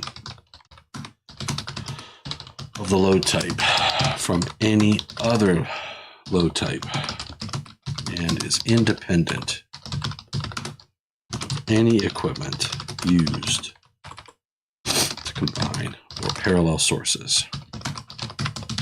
That's all that does. Normal is going to be 4, so that's E, and that's the only, that is the last one on 700.5. Wow. Wait, documentation. Where's documentation? They got rid of documentation. No, there it is. F. Okay. Oh boy. It's there. Yeah, I was like, what the hell? What happened? F. Documentation. I don't believe that changed, right? Documentation did not change in the first draft, and it did not change in the second draft. Nope. Did not change in first during this cycle. All right. Okay. We feel good about 700.5? Yeah. Well, this is like watching paint dry, isn't it?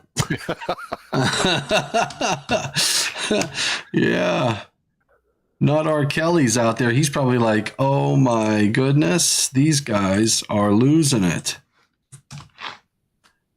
Okay, 700.6. 700.6 signals. Felix Sandoval. Better late than never. Good afternoon, Felix. So we got to be careful now. We've got the technical guru on emergency systems in the house. All right. So if you go first draft, there's a couple little changes to signals. Was not changed in the second draft. Okay. Audible, visual, and facility or network remote enunciation. It used to say audible and visual signal devices. Now it says audible, visual, and facility or network remote enunciation. So it's now applicable, not practicable.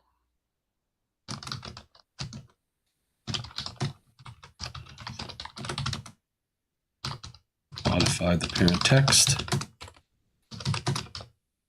to accommodate. practicable was changed to applicable. Why not? Why? Where applicable? Oh, okay. For the purposes, and shall be provided where applicable. That's a little bit different than practicable. So here's the confusion on my part.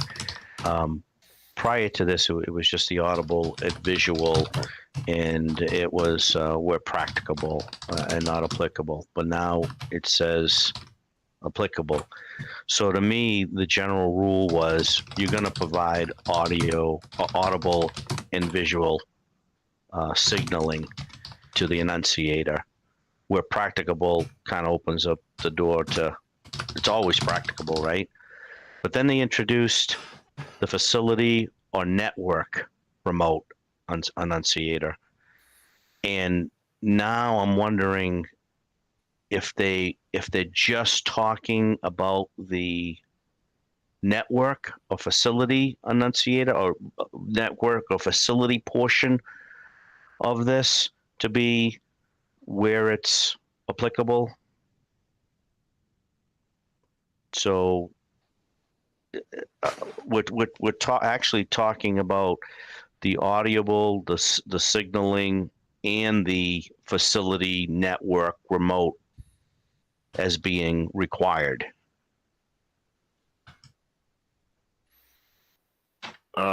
If it's required in A through D, I think the point was that if it's applicable to A through D, not if it's practical to A through D.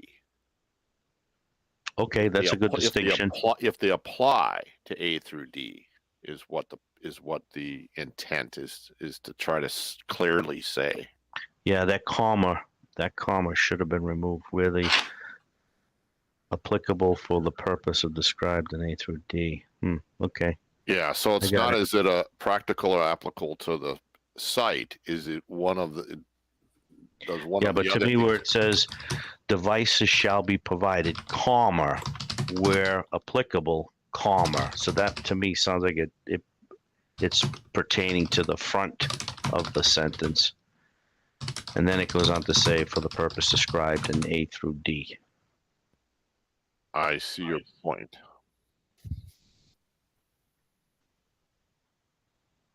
So does that mean now that we're going to have a network connection from the enunciator to a remote enunciator?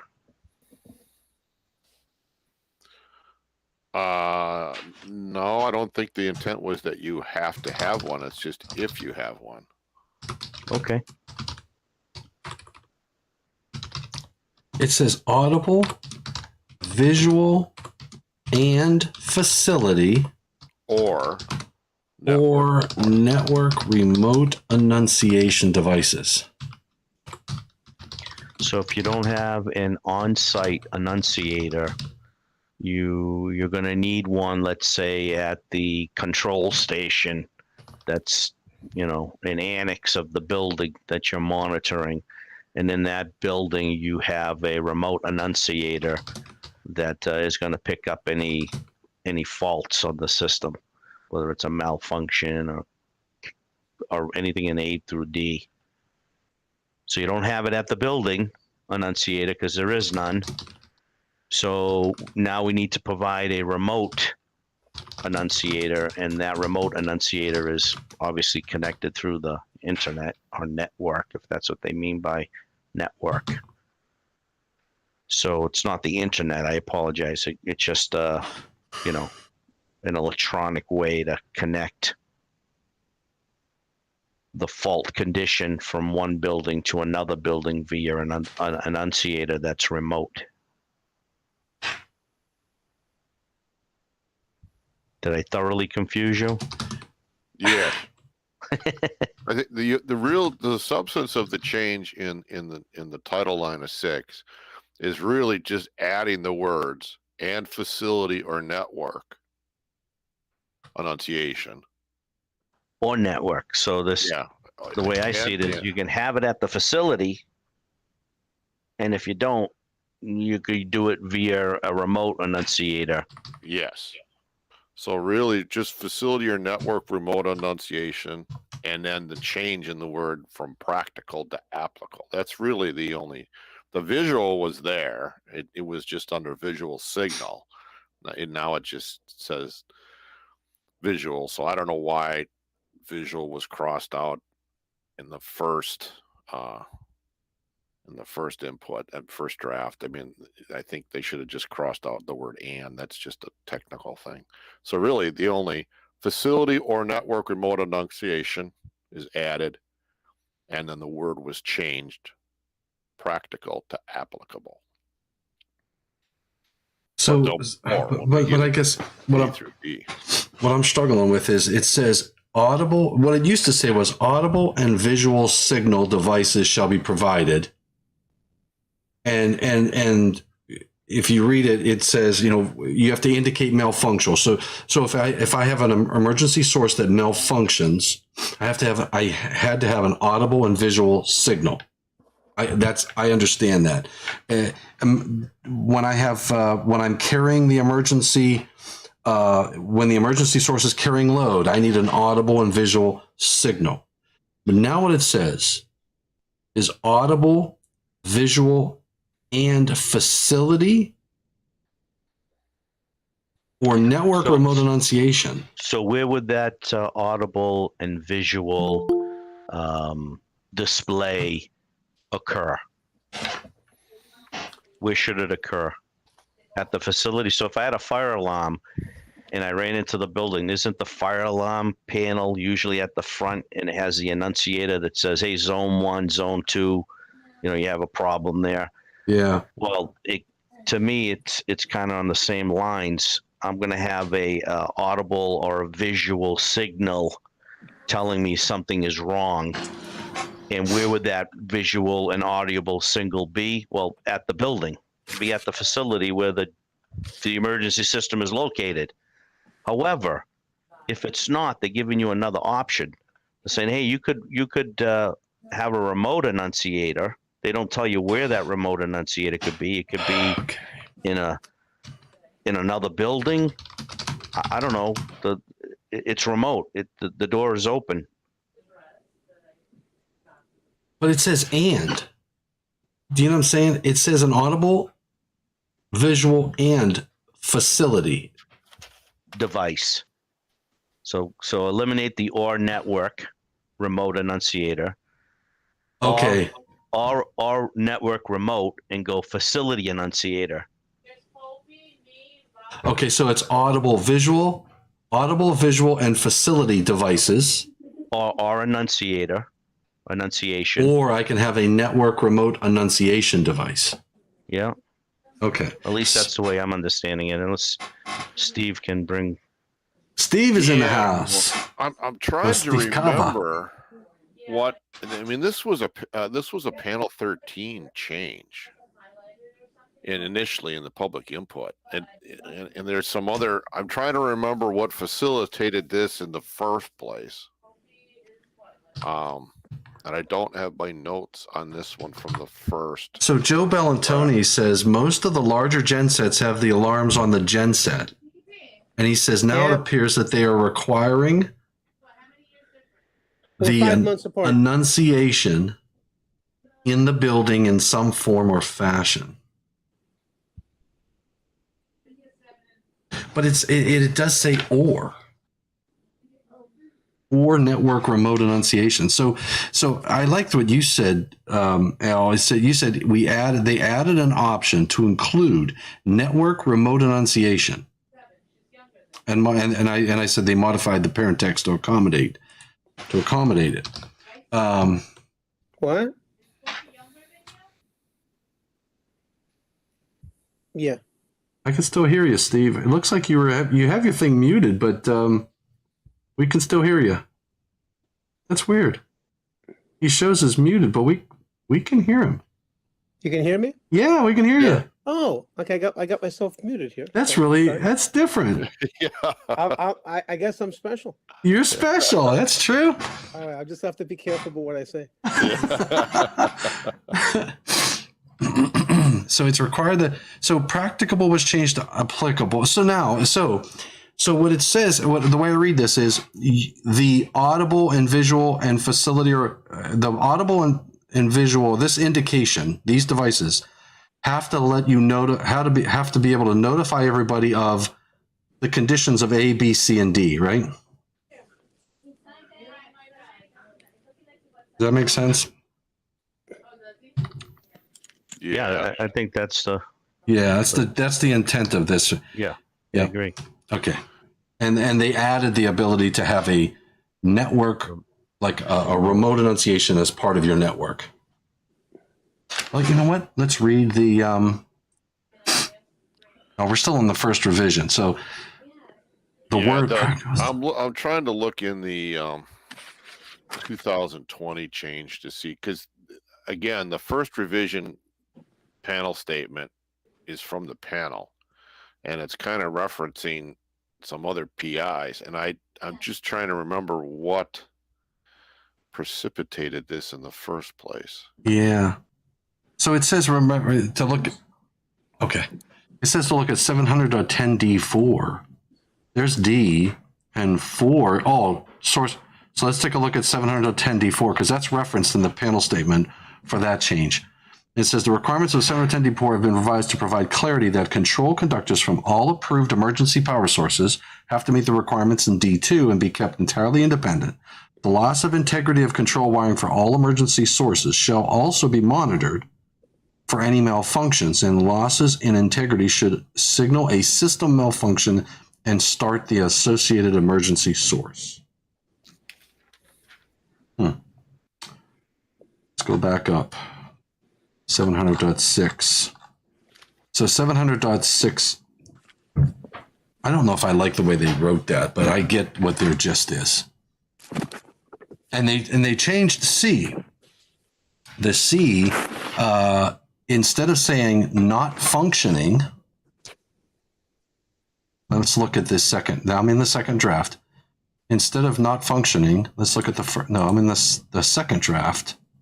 C is storage battery charging malfunction. Storage battery charging malfunction. That changed. Storage battery charging to indicate a charging malfunction on a battery required for source readiness, including starting the prime mover, is not functioning.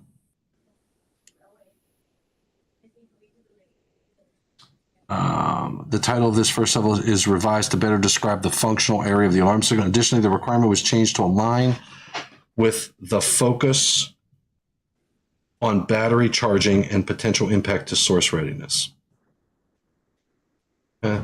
It's really okay. Got it. Control V. All right, so we got a title change. Title change.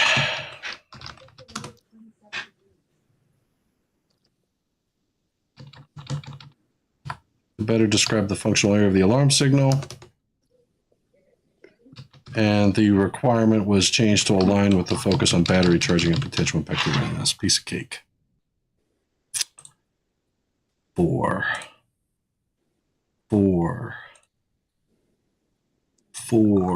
And D is ground fault. 4. And I don't think D didn't change. Take a look. We're in the first draft. D didn't change in the first draft. C changed, and the parent text did. The parent text didn't change in the second draft. A changed. Malfunction. Yeah, it changed in the second draft. Yeah, there's some editorial things. Malfunction signals in the second line of A. So instead of 2, it just says malfunction signals. And B, it says load carrying signals. And C says storage battery signals. And in D, it says ground fault signals. Okay. So C had a little bit of a change in the first draft in the wording of the thing, and then the editorial changes were done in the second draft. Ground fault signals. Okay. All right, so that piece of cake. All right, I think I'm getting it now. All right, that was the second revision. All right, so we feel good with 700.6. Okay, 700.7 signs. 700.7 in the second draft signs that didn't change. 700.8 surge. A listed SPD shall be installed in or on all emergency systems. Oh, switchgear. Add So switchgear. Yeah. 700.8 surge protection. Added switchgear. Okay. 700.8, and let's see, did that change in the second draft? 700.8 did not change, so they added switchgear. Yeah, and 9 in the first draft, forget about it. Just go to the second draft. It's kicked out. That was everything Panel 13 had about cybersecurity got voted down. It just was too it's too new, too We're not going to have to break the tissues out, are we, Tom? too unrelatable. Yeah. Well, that's okay because it was put in 110.10 or 110.3, I think. So we got some, and there's I don't know. If you need a minute to compose, it's okay. I'm gonna drink my coffee. That's So okay. Panel 13 agrees that it's important, but it just I know, and anyway, I'm not going to go there. Okay. You know what, though? I did not like this language. I didn't like the not more than 5 years, and I think that was the hiccup point. But there were a couple negative votes on taking it out from Krista, John Kovacic, and Linda Little. Yeah. But I think there was still some concern that it wasn't written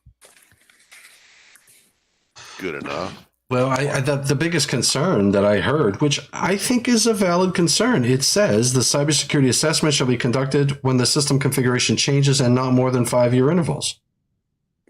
You know, this goes back to our earlier discussion of what, every 5 years? I mean, how do you enforce that? Well, that's the other part of it. This is not an enforceable thing. You can say at the beginning, hey, what's your cybersecurity plan? Or just like you could say, what's your maintenance plan? Yeah, this is what we got in place. And yeah, but you can also look for listed products, right? So if you're installing a device that has a brain that's connected to a network, you can say, look, it has to be listed to the cybersecurity standard. And the reason that's important is because, I mean, there are many cases where if you source the wrong equipment, like say you buy a chip from an unknown source, and next thing you know, you find out that there was there's language in that chipset that basically shuts or turns your motor on or turns your motor off or shuts the power off, opens the breaker on a certain date. And you didn't even know it was in there because you didn't do the due diligence that the cybersecurity standards make you do. That happened. That happened in a couple instances. And the chipset that was used was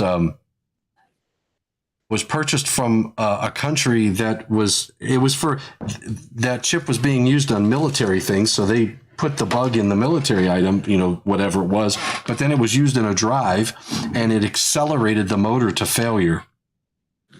Whoever used that, and it was in a drive system, which was, anyway. That's fine. Let's move on. I know what you're referring to. Yeah. I know. Yeah. So the panel doesn't think that it's a bad idea. They just, the discussion was it's a good idea, just shouldn't be in our stuff in 13. So it was rejected everywhere. It wasn't 13, but it should be in 110. Should be in the beginning of the book somewhere else. But it did put it in there. Not in our spot. Thank God. I mean, that requirement impacts the manufacturer mainly. Yeah. And adds cost to me because now I'd have to get my product listed. So you saved me some money. So I appreciate that. 700.10. Well, not to beat a dead horse. So they talk about standards, but is there an NFPA standard or code that addresses cybersecurity, or is something in the works? Just a question. Yeah, no. Right now, there's a UL standard that I could list to. Yeah, it's just 2900. Yeah, but so I, in my opinion, which I still have not put in my the proposal for Standards Council, but what I want to do is float the idea of creating a NFPA 70C, as in Charlie, for cybersecurity. Nice. And that would what that would do is just so what 70E and 70B does for us. It gives us the performance. That's where that 5 years should be. Or even NEMA. Yeah. Something. Yeah. So. Okay. Just throwing that out there. Absolutely. All right. Part 2. Now we're in part 2, circuit wiring. Nothing in 700.10. 700.9. There is in B. Ooh, wait a second. So if you look at the first draft, you'll see a couple of things that were dropped out a little bit in the first sentence of B. Wiring emergency system. So B. Yeah, look at the first draft. Wiring, yeah, so I'm looking. So you got... oh, you got it up there. I'm sorry. Yeah, that's fine. I was looking at the wrong page. You added wiring within a traveling cable, a traveling band, a traveling cable to an elevator. What? But the first line, there was some otherwise permitted in certain sections was crossed out. That's kind of editorial. Yeah, you know why? Because wiring for the traveling cable was added. Added 5. A traveling wire within a traveling cable. Now, let me ask you, Steve. When you have a traveling cable, does it have a big suitcase or does it use a carry-on? So what is that? What wiring within what's a traveling cable? So if you're in a hoistway and you have a cable connecting the car, the portion of the elevator that actually goes up and down the car, that's going to have other feeders and branch circuits within that. Oh, okay. I'm thinking. I mean, that's a good way to put it. So you're saying that there is traveling. So when you say traveling within a traveling cable, that's basically coiled up in the hoistway. So when the thing goes up and down, got enough length. So in it, the car there also could be emergency. Yeah, there could be emergency communication cable. Yeah, correct. Yep. Joe Bellantoni had asked about he had, and I just saw his comment about the facility network. That would be like a building management system. I would agree that previous discussion, that could be a building management system, have an alarm, an annunciation. So the cable that goes, that powers, like you have lights inside the car itself, that cable that rides up and down. Yes. Is called a traveling cable? Yes. I did not know that. Really, that's the only way to get power to the car. So this change initially was just really making something that's already done legal, because it didn't say that was okay. It didn't say you could use an elevator traveling cable. But how else are you going to get emergency lights to the car? So this kind of was one of those things like nobody noticed that it didn't actually say you could do it. Okay. To the car itself for lighting. Yeah, or I guess the lighting really, it just makes the current practice legal.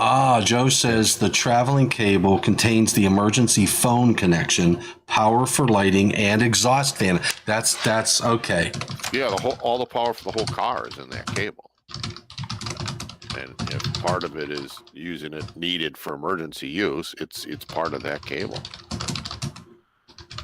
Lighting and exhaust fan. as well as control circuits.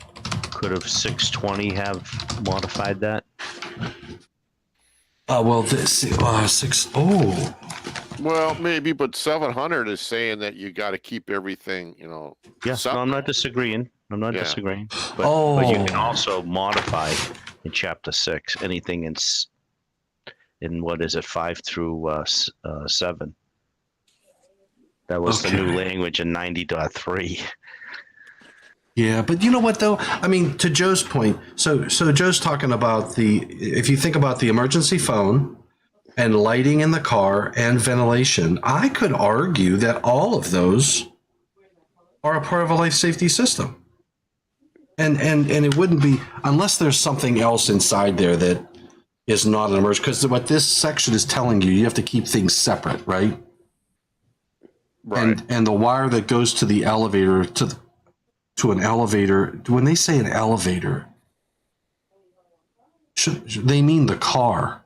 Is that what's Yeah, the it's in the elevator shaft going to the elevator car. okay? Is elevator a defined term? I don't know. Because when I think of elevator, I think of everything, not just the car that goes up and down. Yeah, when you walk into the building, you say, "Where's the elevator?" You're really talking about where's the elevator car. But yeah, I mean, I guess Yeah, it doesn't that might define. be. I don't see it in current definitions. Maybe No. it's in another. I gotta look over here. But that might be a good one to put up for next time. Yeah, Define better that it's an elevator car. yeah. And an elevator does not include the controls and everything else associated with it. So I'm looking at 620.11B, talks about traveling cables. Oh, really? 620.11. Traveling cables. Traveling cables used as flexible connections between the elevator or dumbwaiter, car, or counterweight and raceway shall be the types. Okay. 620.11b. Okay. C. And then 12 talks about lighting circuits in traveling cables and other circuits, other wiring, feeders and branch circuits. So that's why I say sometimes you can supplement and modify. But if there's nothing in here that does that, then obviously this is a good location to catch it. Yeah, I don't think 620 has anything about emergency circuits. Yeah, in it. I would agree. Now it does have under wiring. It talks about elevators, hoistways, and pits, and cars. So it does tell you in 620 Yeah. the difference between cars. Yeah, and 21 pits. 21A2 Yeah. talks about the car. So you could allude that elevator includes hoistways, pits, cars, and machine rooms. And 3 are all part of elevator, and 4 actually counterweights all fall under elevator and A. So I guess you could extrapolate if you wanted to push there that an elevator per 620 includes all of those things. Yeah. So, it might be more appropriate to say Elevator car. to the elevator car. But again, reasonable people are going to think you're assuming that you're talking about the part that moves up and down with you in it. So that gives me something to do for next year. Yeah. Put in there. I should say car. Or if you're Al, you say ka. Touche. Every now and then I hear that Boston influence on you. So is there a definition of traveling cable? And that may address that because it probably says it connects to the car. I didn't look for that. I It did see appears it. my microphone has a bad cable between the laptop screen and the main part of the computer. So if I move my screen, I disconnect the microphone. Oh, wow. Well, we're glad to hear your voice. Thank you for joining. Troubleshooting a specialty now, John. Troubleshooting a specialty. Yeah, that's kind of strange. So, it's been dropped a few times. It's got some cracks in it. So maybe it's time for a new one. Wait, you or the computer? Well, that too. I'm getting pretty old. Okay, so, and you said you were looking for a definition of a traveling cable or traveling cable? Kind of redundant for today's discussion though, because it's already talking about what was done. So we can't. Yeah. We can't do anything. Well, no, about we're it thinking now. about your work for next cycle. Yeah. Okay, so what's going to come out of this is you're going to have an action item, and we're going to expect you to follow through. I'll add that to my list. Yeah. Ones that didn't get accepted this time. Yeah. Oh, yes. Okay, so minor changes, minor changes in 6, and adjustment of the informational note to align with the NEC style manual. So that's basically what happened there. And there's a utilize, and I already covered, what I'm going to do is I'm going to leave it there. Modified, changed, utilized to use. And I'll elaborate on that one. So that was a good discussion on that one. Anything else on?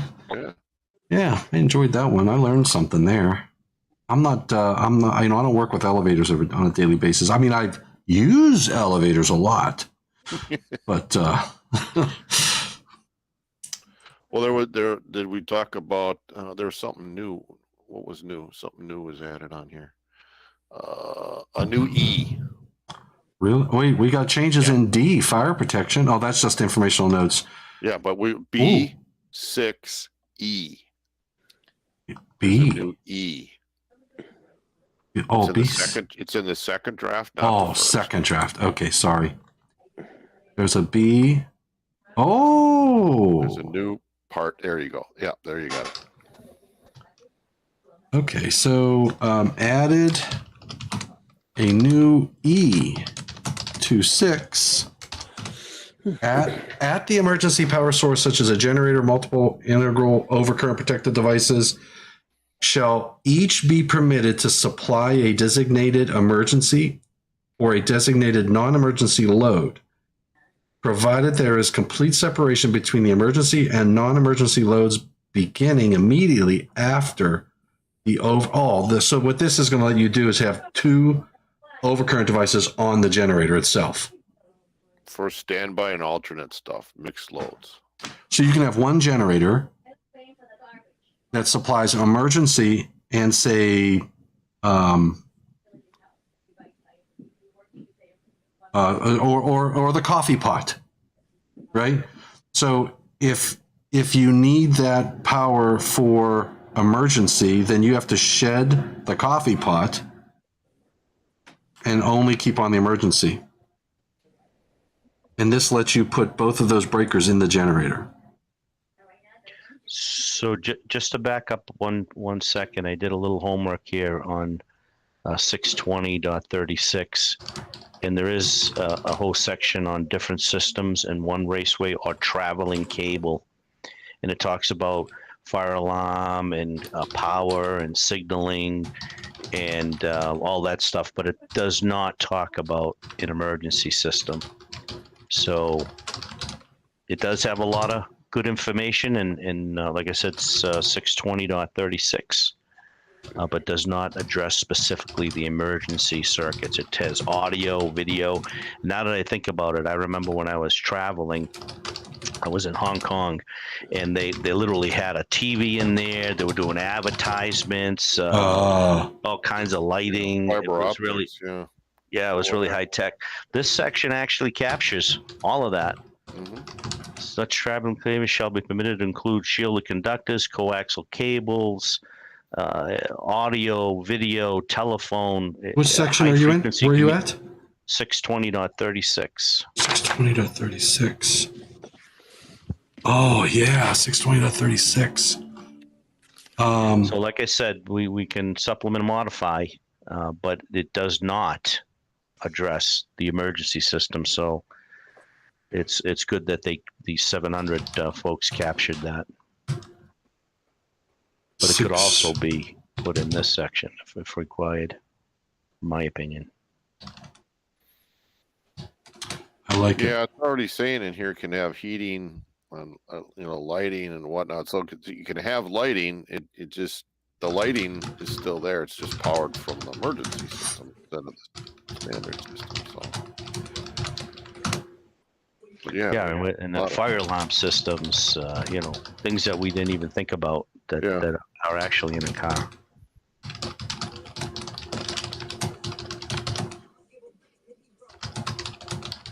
Camera taking pictures of you in there so they can put it on the internet when you're making out with somebody. Yeah. All right. Sorry to break your No, I just noted it. I put the also C620.36, and I'll elaborate on this a little bit later. But here's so it says that the last sentence on this E says, provided that there is complete separation between emergency and non-emergency loads beginning immediately after the overcurrent protected device line side connections. So if I have two circuit breakers in a generator on a common bus, right? So you have a common bus. How do I provide separation on the line side of that connection?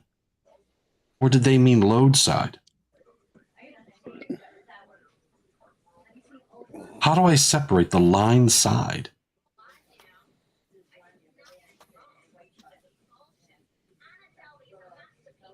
I'm confused with that one. It's probably a standards issue, but I don't know how you provide separation on the line side. Hold on a second. Provide beginning immediately after. So I've always enforced the separation of the conductors on the load side of the overcurrent protection device. Why? Because that's where your feeders or branch circuits originate from. So when they ask for separation of the circuits, right, where do they originate?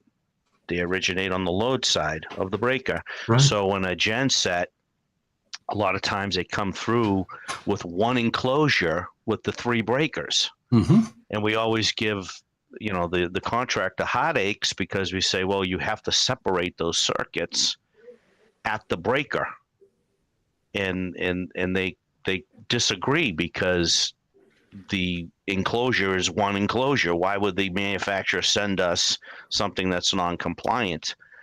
And that's because they didn't specify the loads that were being separated. Had they said an emergency system, then it would have had a separate breaker enclosure.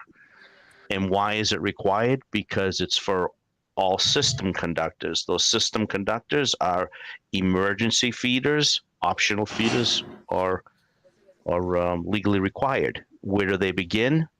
At the load side of the disconnect. So maybe this is now saying, hey, let's not worry about the single assembly because the line side already has those feeders or supplies to those overcurrent protection devices from the gen sets tap box supplying them.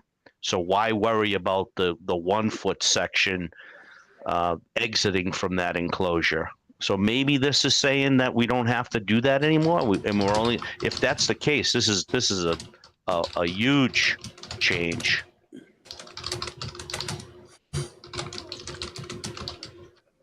Yeah, but how?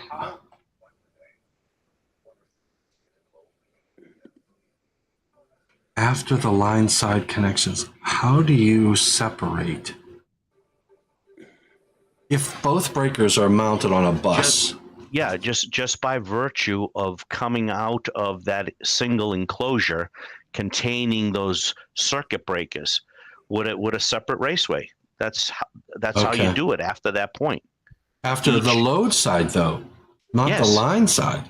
That's correct. The line side is being supplied from the tap, right? The gen sets tap box, which are have a common point of connection. That's one of the areas that are allowed to have a common point of connection. It's when you get into the feeders and branch circuit side that everything has to be separated. And the rub has always been, where does that point begin? Well, it begins at the breaker's load. Okay. That's when it turns into a feeder or a branch circuit. Yeah, 1 second here. And that dictated the requirement of a separate enclosure for the circuit breaker. That's what drove that requirement. It didn't come out and say you have to put your overcurrent protection device in a separate enclosure. However, by default, if you had to separate your circuit conductors, that by default required the circuit breaker to be in a separate enclosure. Why? Because that's where the circuits originate from, the load side of the breaker. The emphasis of this was generators that had multiple circuit breakers mounted together, and that the clarification, this is supposed to clarify that you can have that and you can serve emergency and non-emergency loads provided you separate basically as soon as possible. There was a lot of discussion on this and some wordsmithing from the original submitter, but that's the intent from the committee, is that if you have multiple breakers on a generator, that's okay. As soon as you can separate the conductors. Yeah, and this is a non-emergency. Trust me, this is huge. This is huge. So because in New Hampshire, we kept pushing the separation of the circuit breakers themselves from the other breakers based on. Okay, yeah, and this is meant to clarify and to say that it's okay to have them together. With the confusion, what you're experiencing is that the thought was, no, you had to have the circuit breakers in separate areas. This is clarifying that as far as the code's concerned, the circuit breakers could be next to each other. You just have to. Trust me, this is huge. Yeah, this is huge because the way the generator manufacturers have been mitigating this is by providing an optional separation barrier. So everybody was on the same page as far as separating these breakers. Right up to the manufacturers, they either provide a separate enclosure or the opposite side, like a fire pump application had to be remote. So they would go to the opposite side of the tap box or genset and put that over there, the fire pump disconnect on the other side. We were all in agreement that the breakers had to be separated. At the genset itself, if you're going to separate the loads, there are exceptions to bring one feeder into vertical switch gear and all that stuff. But for the most part, if it was an enclosure from the manufacturer, it had to have that separation. And some manufacturers mitigated that via a cheesy divider or barrier. Okay, so Joe Bellantoni is saying, would the installation shown in the diagram in 700.10b still be acceptable? And I think that's still acceptable because it has a common OCPD and you have the emergency legal. That's still okay. I think that when you have a common bus in A, that's what we're speaking to here, right? Because you have 3 breakers inside of a genset.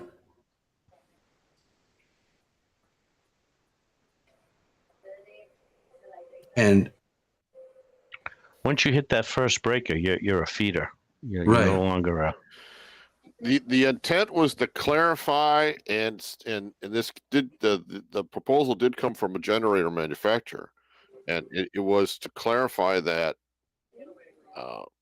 it's okay to do this, but it might not have clarified it enough. but there was a lot of discussion on the wordsmithing of this particular sentence or paragraph, and this is what was ended up with. But that's the intent is to say that it was okay. The intent was to say that if you had those breakers together, you did not have to put them in the separate enclosure, like you're saying that they were doing. Well, yeah, that's what they're saying. Yeah, this was not required. This is not so I see that it's a change, but it's a change. It's supposedly the wording is not a change to the code. It's a clarification that was okay. I beg to differ. This is definitely a change, and the change is right here. It says beginning immediately after. That word after. That's where I'm hanging my hat. Immediately after the overcurrent protection device line side connections. So to me, that includes the overcurrent protected device. So the overcurrent protected devices have to be separate from each other, isolated from each other. Because the line side, is it the line side of the overcurrent device? Okay, I'm good with that. So is this actually clarifying that they have to be in separate enclosures? I always thought it was clarifying it the other way. I know. In the beginning, it says integral overcurrent protection devices. Integral overcurrent protection devices. I read it as requiring separation from the feeder conductors connected to those breakers, but I don't see that as permitting the breakers being in the same enclosure, because if all three breakers are in the same enclosure, the feeder conductors are not separate from each other. Right, and that's where the separation begins. So did I read it wrong? And I'm gladly say I'm wrong, because you're making me rethink it. But I'm looking at my notes.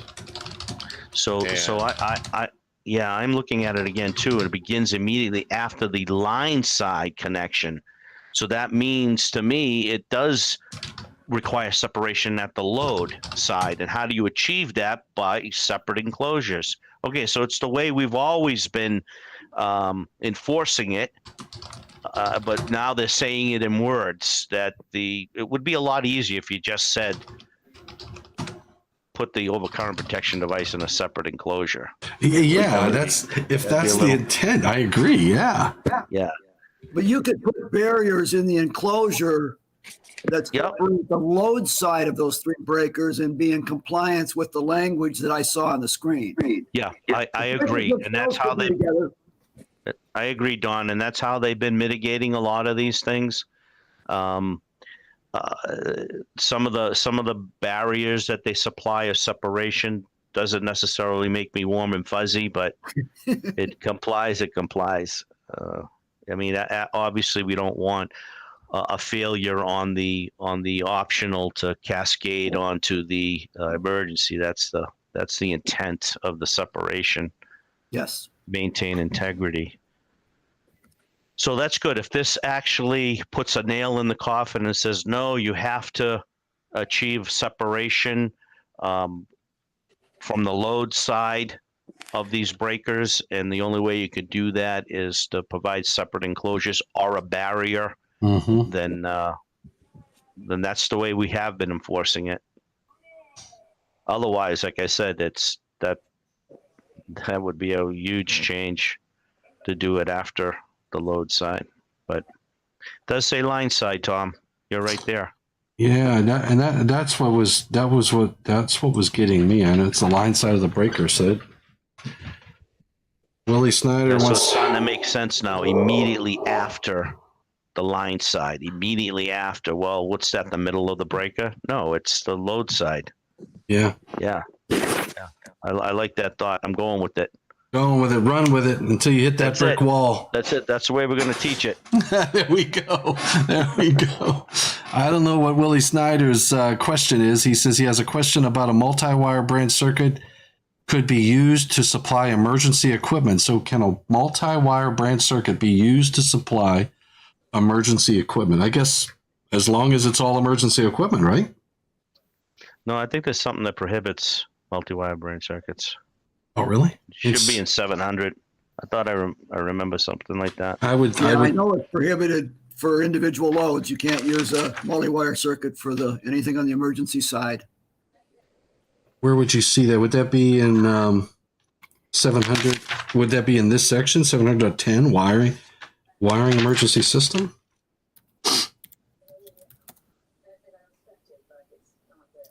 $700.19. 700.19. So, Willie, it's 700.19 prohibits that.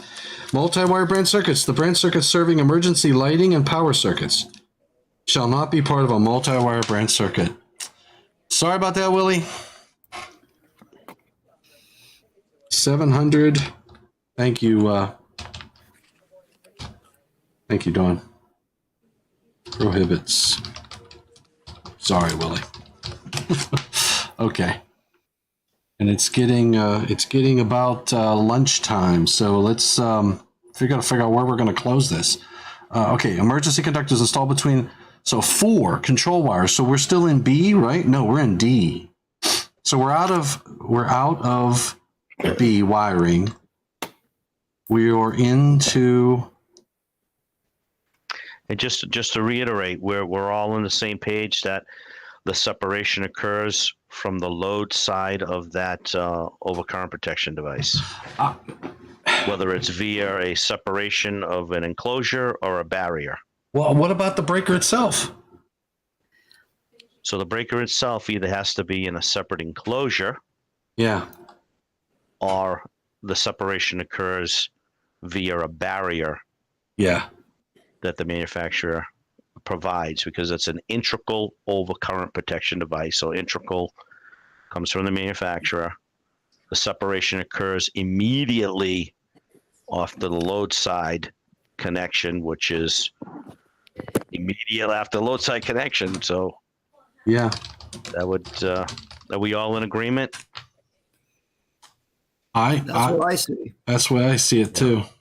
Okay, cool. So that's the way we've been interpreting it, and more importantly, enforcing it. Gotcha. So it's just they're just doing that to add clarity, and that is the right way to do That's it. where the circuit begins. Yeah, that was always our standpoint, point of view that it began there.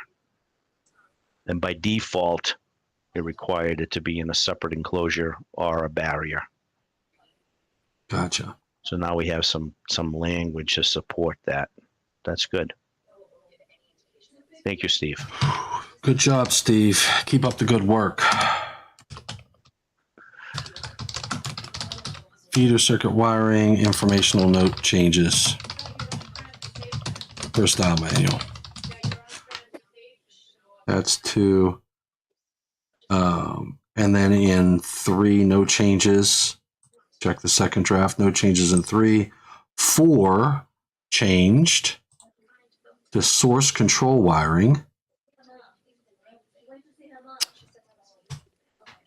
And they added, go ahead.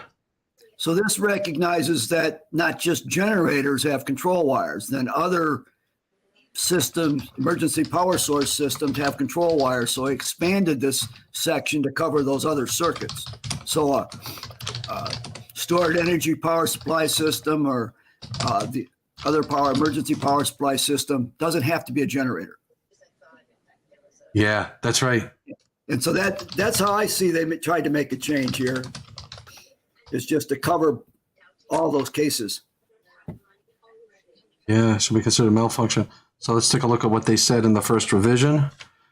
They said the requirements have been revised to provide clarity that control conductors from all approved emergency power sources have to meet the requirements. All right, hang on a second now. Oh. I've got clarification on our last discussion. Uh-oh. Mr. Daniel R. Neeser himself has reiterated what we were thinking, and I was missing part of it. So it is separating the breaker. Yeah. Yeah, and that is what the panel was discussing. I just wanted to make sure because my notes were not really saying that clearly. So yes, Okay. that's been confirmed that that's what the Oops. panel was trying to say. I think the language needs some tweaking then. Yes, he said, yeah, that's one we should have a diagram for. I said, yeah, but yep. So we are on the same. You were correct there. That is All right. Awesome. separated. That's good news. Okay. Clarity is good. So where did you get to now?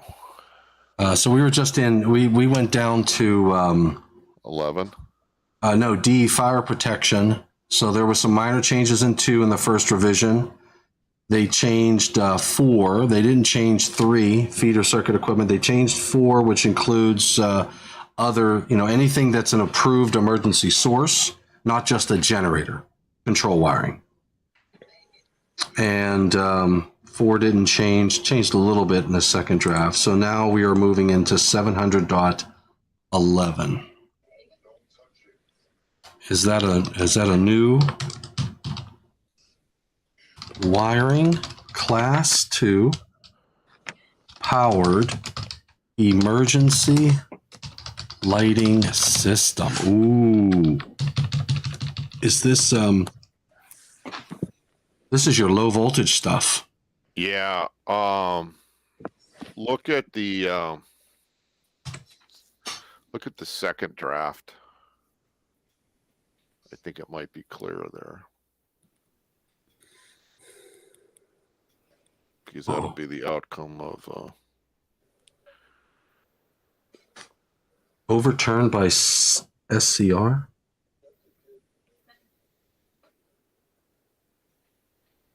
Okay, that's just a portion. So this was a task group, a correlating committee task group I was on that spent a lot of time wording it the way it was submitted, and then the panel didn't like it. So this is trying to clarify what the allowance is for class 2 wiring and separation with class 2 circuits and some other stuff. And where's the other thing I'm looking at? In C, you could see that there was a bunch of changes from the main draft as well in 11C. So this is a whole new item.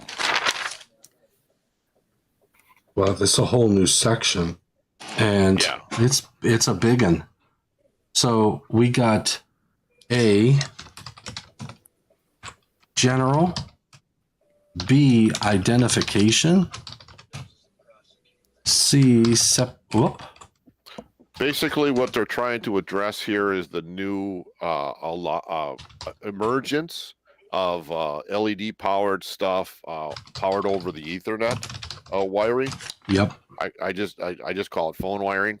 Powering emergency lights over phone wiring. And how do you protect the wires? Do you have to put them in a raceway? If there was discussion that if they were in the middle of a bundle of telephone cables, then they'd be inherently protected by the bundle. And then other people were like, no, they have to be on the outside of the bundle so that you could see that it's there and that it's an emergency wire. And then other people said, well, it doesn't really matter because these are all addressable systems. And if the wire is broken, you'll know it right away. And, so there was a lot of discussion back and forth. So this is what we ended up with. So I guess it doesn't really matter what the discussion is. We just need to look at what's there in the second draft. Yeah. So we got limited to class 2 emergency lighting, and that would be class 2 is driven off of what section tells you class 2? Isn't there a It's going to inherently be class 2 because it's coming from an Ethernet power supply that's going to only allow that amount of power to come out of it. Yeah, where are those? Where's the class 2 defined? Like, if I want to know what's a class 2, I mean, like in 725. it's 725. That's the number I was looking for. 7. So 7. There's a table in chapter 9 too, maybe table 11 that gives definition to the power supply requirement?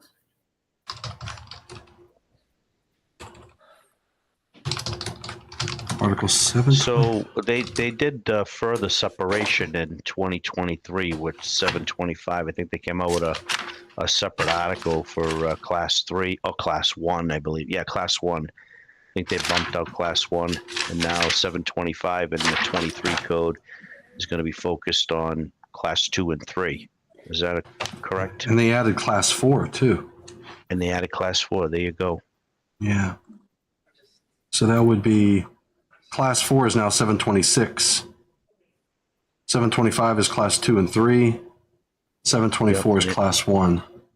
And any definitions would have been pulled to Okay. 100. Yeah. So 725. So I see Article 725 for information on class 2. Well, but for this article anyway, it just says it's supplied from a class 2 lighting control device, basically. So Yeah. So that'll be, but you have to, you have to figure out what is a class 2 emergency circuit, right? So in class 2, let me see if they put any reference. Yeah, there's 725. So they're referencing 725. Whoa. I didn't mean to do that. Well, jeez. Okay. So the general, the identity. That's funny because it says 136. I didn't see that. Isn't there an exception in 136 to reclassify? 725, 136. No, it's not in 136. It's in the 130? section that talks about the class 2 power supply. Yeah, 130. Yeah. Yeah, that's right. Okay. You don't have to go there, Tom. Yeah, and 136 is separation from electric light power class 1 non-power limited circuits, blah, blah, blah, blah, blah. And there's barriers. That's why that's referenced in the separation of circuits. So identification. Emergency shall be permanently marked so that they are readily identifiable as a component of emergency circuit. So must be identified, must be marked and identified, right? All boxes and enclosures, and then exposed cables, cable tray, etc. I'll type that and get those details later. Separation of circuits wired in a listed jacketed cable. Okay, installed alongside non-emergent circuits shall be bundled, so they address separation. And then protection. Wiring requirements shall be installed raceway, and this is physical protection, really, right? Yeah, but it seems like the other subsections say I can use a jacketed cable by itself, but when I read D, I'm seeing that as saying it has to be in a raceway. Period. No exceptions. I'm confused. Wait, say that one more time. Well, if you look at, the separate up in B, it says we can use listed jacketed cables, and I'm thinking, well, I guess it's C now because it's changed, but listed jacketed cables in C, or one of the wiring methods in Chapter 3. To me, that says I can run my Cat5 cable, marked and identified as emergency circuit, as Cat5 cable. When I get down to D, I'm reading that as saying, no, I can't. I got to put it in a raceway, no matter what, because 300.4 seems to be separate from the rest of that. Well, it says a raceway, armored or metal clad cable or cable tray. Yeah. Okay. So the only place I can use a jacketed cable by itself is in cable tray. Is that the intent of this whole thing?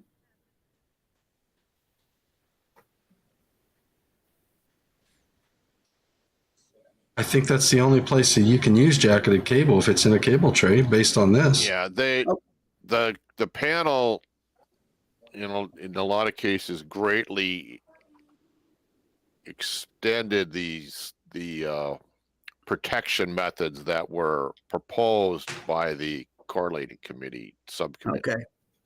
So yes, you are correct. And not everybody agreed with these items as they ended up, but this is what we ended up with. So And I see those exceptions were added in the second revision. I don't have those in the first draft. Correct. Yeah. Basically, if you're looking at the second draft that he's got up, everything in there is new. Just some of it was modified from the ones that are underlined are modified from the first. Yeah. But everything is new to the code. Yeah. Yeah, it's all new. Okay. Normal. I'm going to put that as a 4. This in 4. B is 4. I'm just doing my. So the new requirements address the use of power over Ethernet solutions for emergency lighting systems. This section addresses identification, separation, and protection requirements for these circuits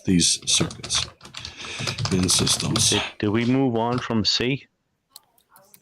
No, I haven't. No. So you got a question about C?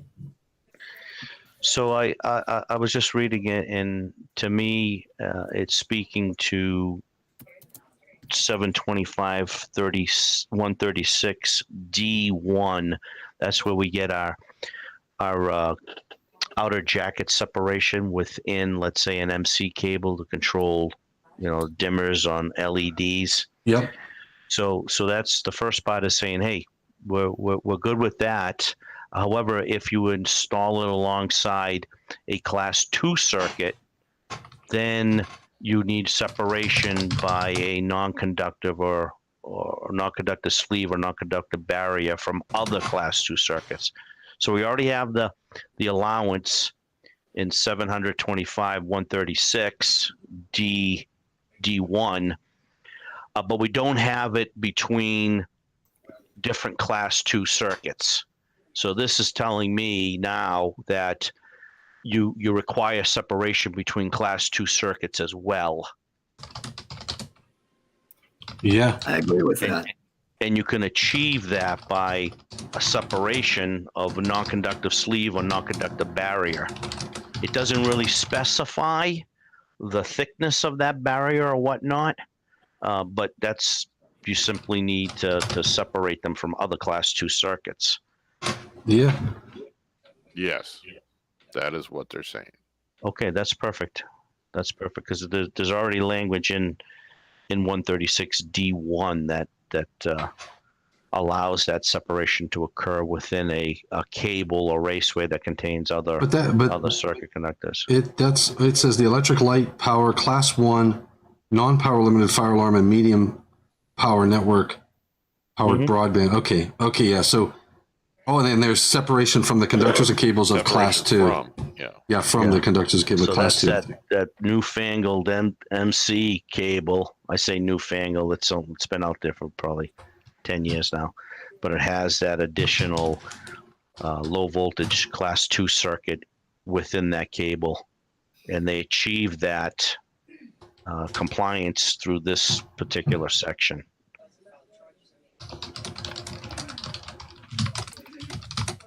Okay. Yeah. So basically, it breaks down to you can use the stuff. It has to be marked and labeled, like other stuff, exposed. You have to mark the boxes if there are any. Maybe you don't have any junction boxes. You run a cable from the supply right to the luminaire, and that's it. But if you have it next to stuff that's bundled, then you have to bundle it separately. And then the protection in a raceway, and then you've got the 6-foot limitation. So you don't have to have it all the way. So you have 6 feet of length to play with. When you come out to go to your box or to go to your luminaire, or to go to your supply box or whatever. And then there's the other exception for locked rooms or enclosures only for qualified people, so that stuff doesn't get accidentally damaged or somebody breaks into it or cuts into it or damages it, I guess. Yep. Is what the thought is for that exception. Like it. But we initially weren't looking at putting everything in a raceway. I have a problem with the locked rooms and accessibility to qualified people. So I can't have a regular janitor clean that room anymore. And that's throughout the code. We've done that. Well, make the janitor a qualified person for That what's ain't in gonna there, happen. and there you go. Yeah. That ain't going to happen. That's my problem. Yeah. You mean the sanitary technician? Yeah. Right, But I mean, it's not just here, it's Sanitary throughout engineer. the code. The that we do this. sanitary engineer. Yeah, there you go. Okay. So, All right. That makes sense. All right. And what I'll try to do, you know what? Do you have you mentioned a cable, Al. What cable is that? yeah, I'll have to Google it, but it's, I think they've expanded on that. NM cable comes with that as well, but let's go MC. If you you don't have to do it now. If you can send me a link to that, because what I'd like to do is put some of that information in our document. Yeah. And what they're talking about, that would be helpful. Or you have a link to the document. You can go up and just throw it in there, right? I think so. Yeah, you should. Yeah.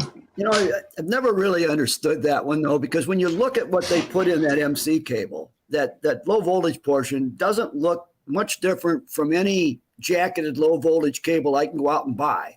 So why can't I just pull a jacketed low voltage cable in with my power conductors? I don't see a physical difference. Other than listed, right? Yeah. Other than listed. I mean, there's a lot of stuff that way. It looks the same. It is the same. It's just listed. Yeah. So Willie is still asking about that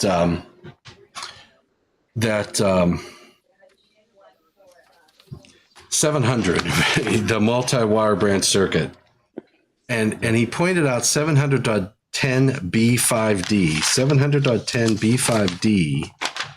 And here's my thoughts on this. If you have a 700.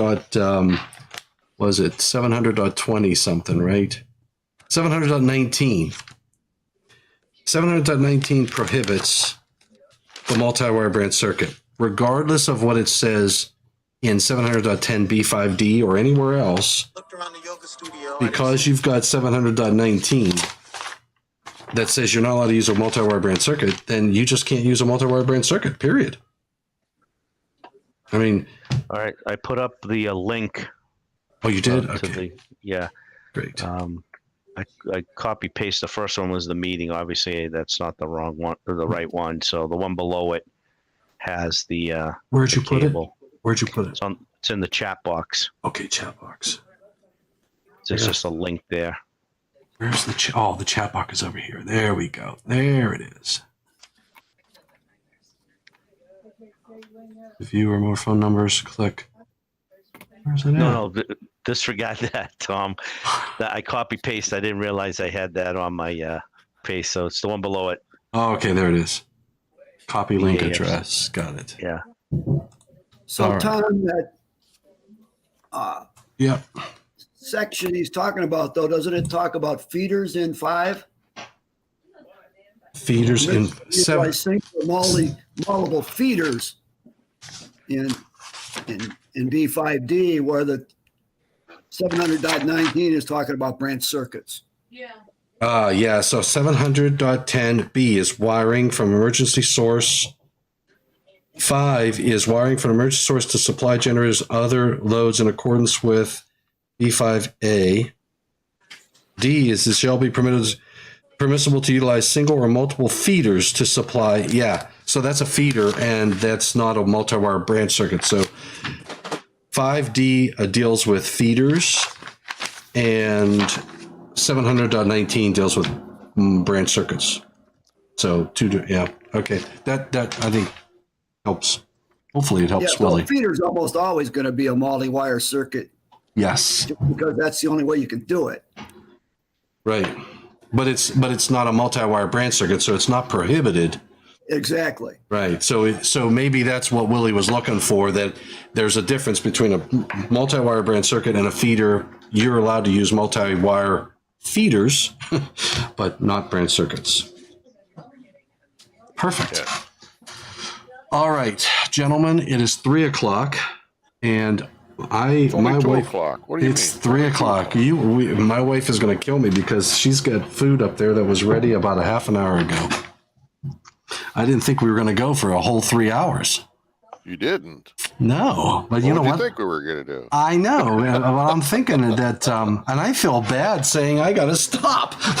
So just one thing for clarification before we move on. Yeah. If we look at 200.4 B, where it talks about or A installation talks about how many neutrals you can use. It says neutral conductors should not be used for more than one branch circuit or for more than one multi-wire branch circuit or for more than one set of underground feeder conductors. So in the sense of a multi-wire branch circuit, as long as we're on different phases, we're a multi-wire branch circuit. However, we're not going to share a neutral between phases. That's on a multi-wire branch circuit. That's a Right. shared neutral, super neutral. That's no longer permitted.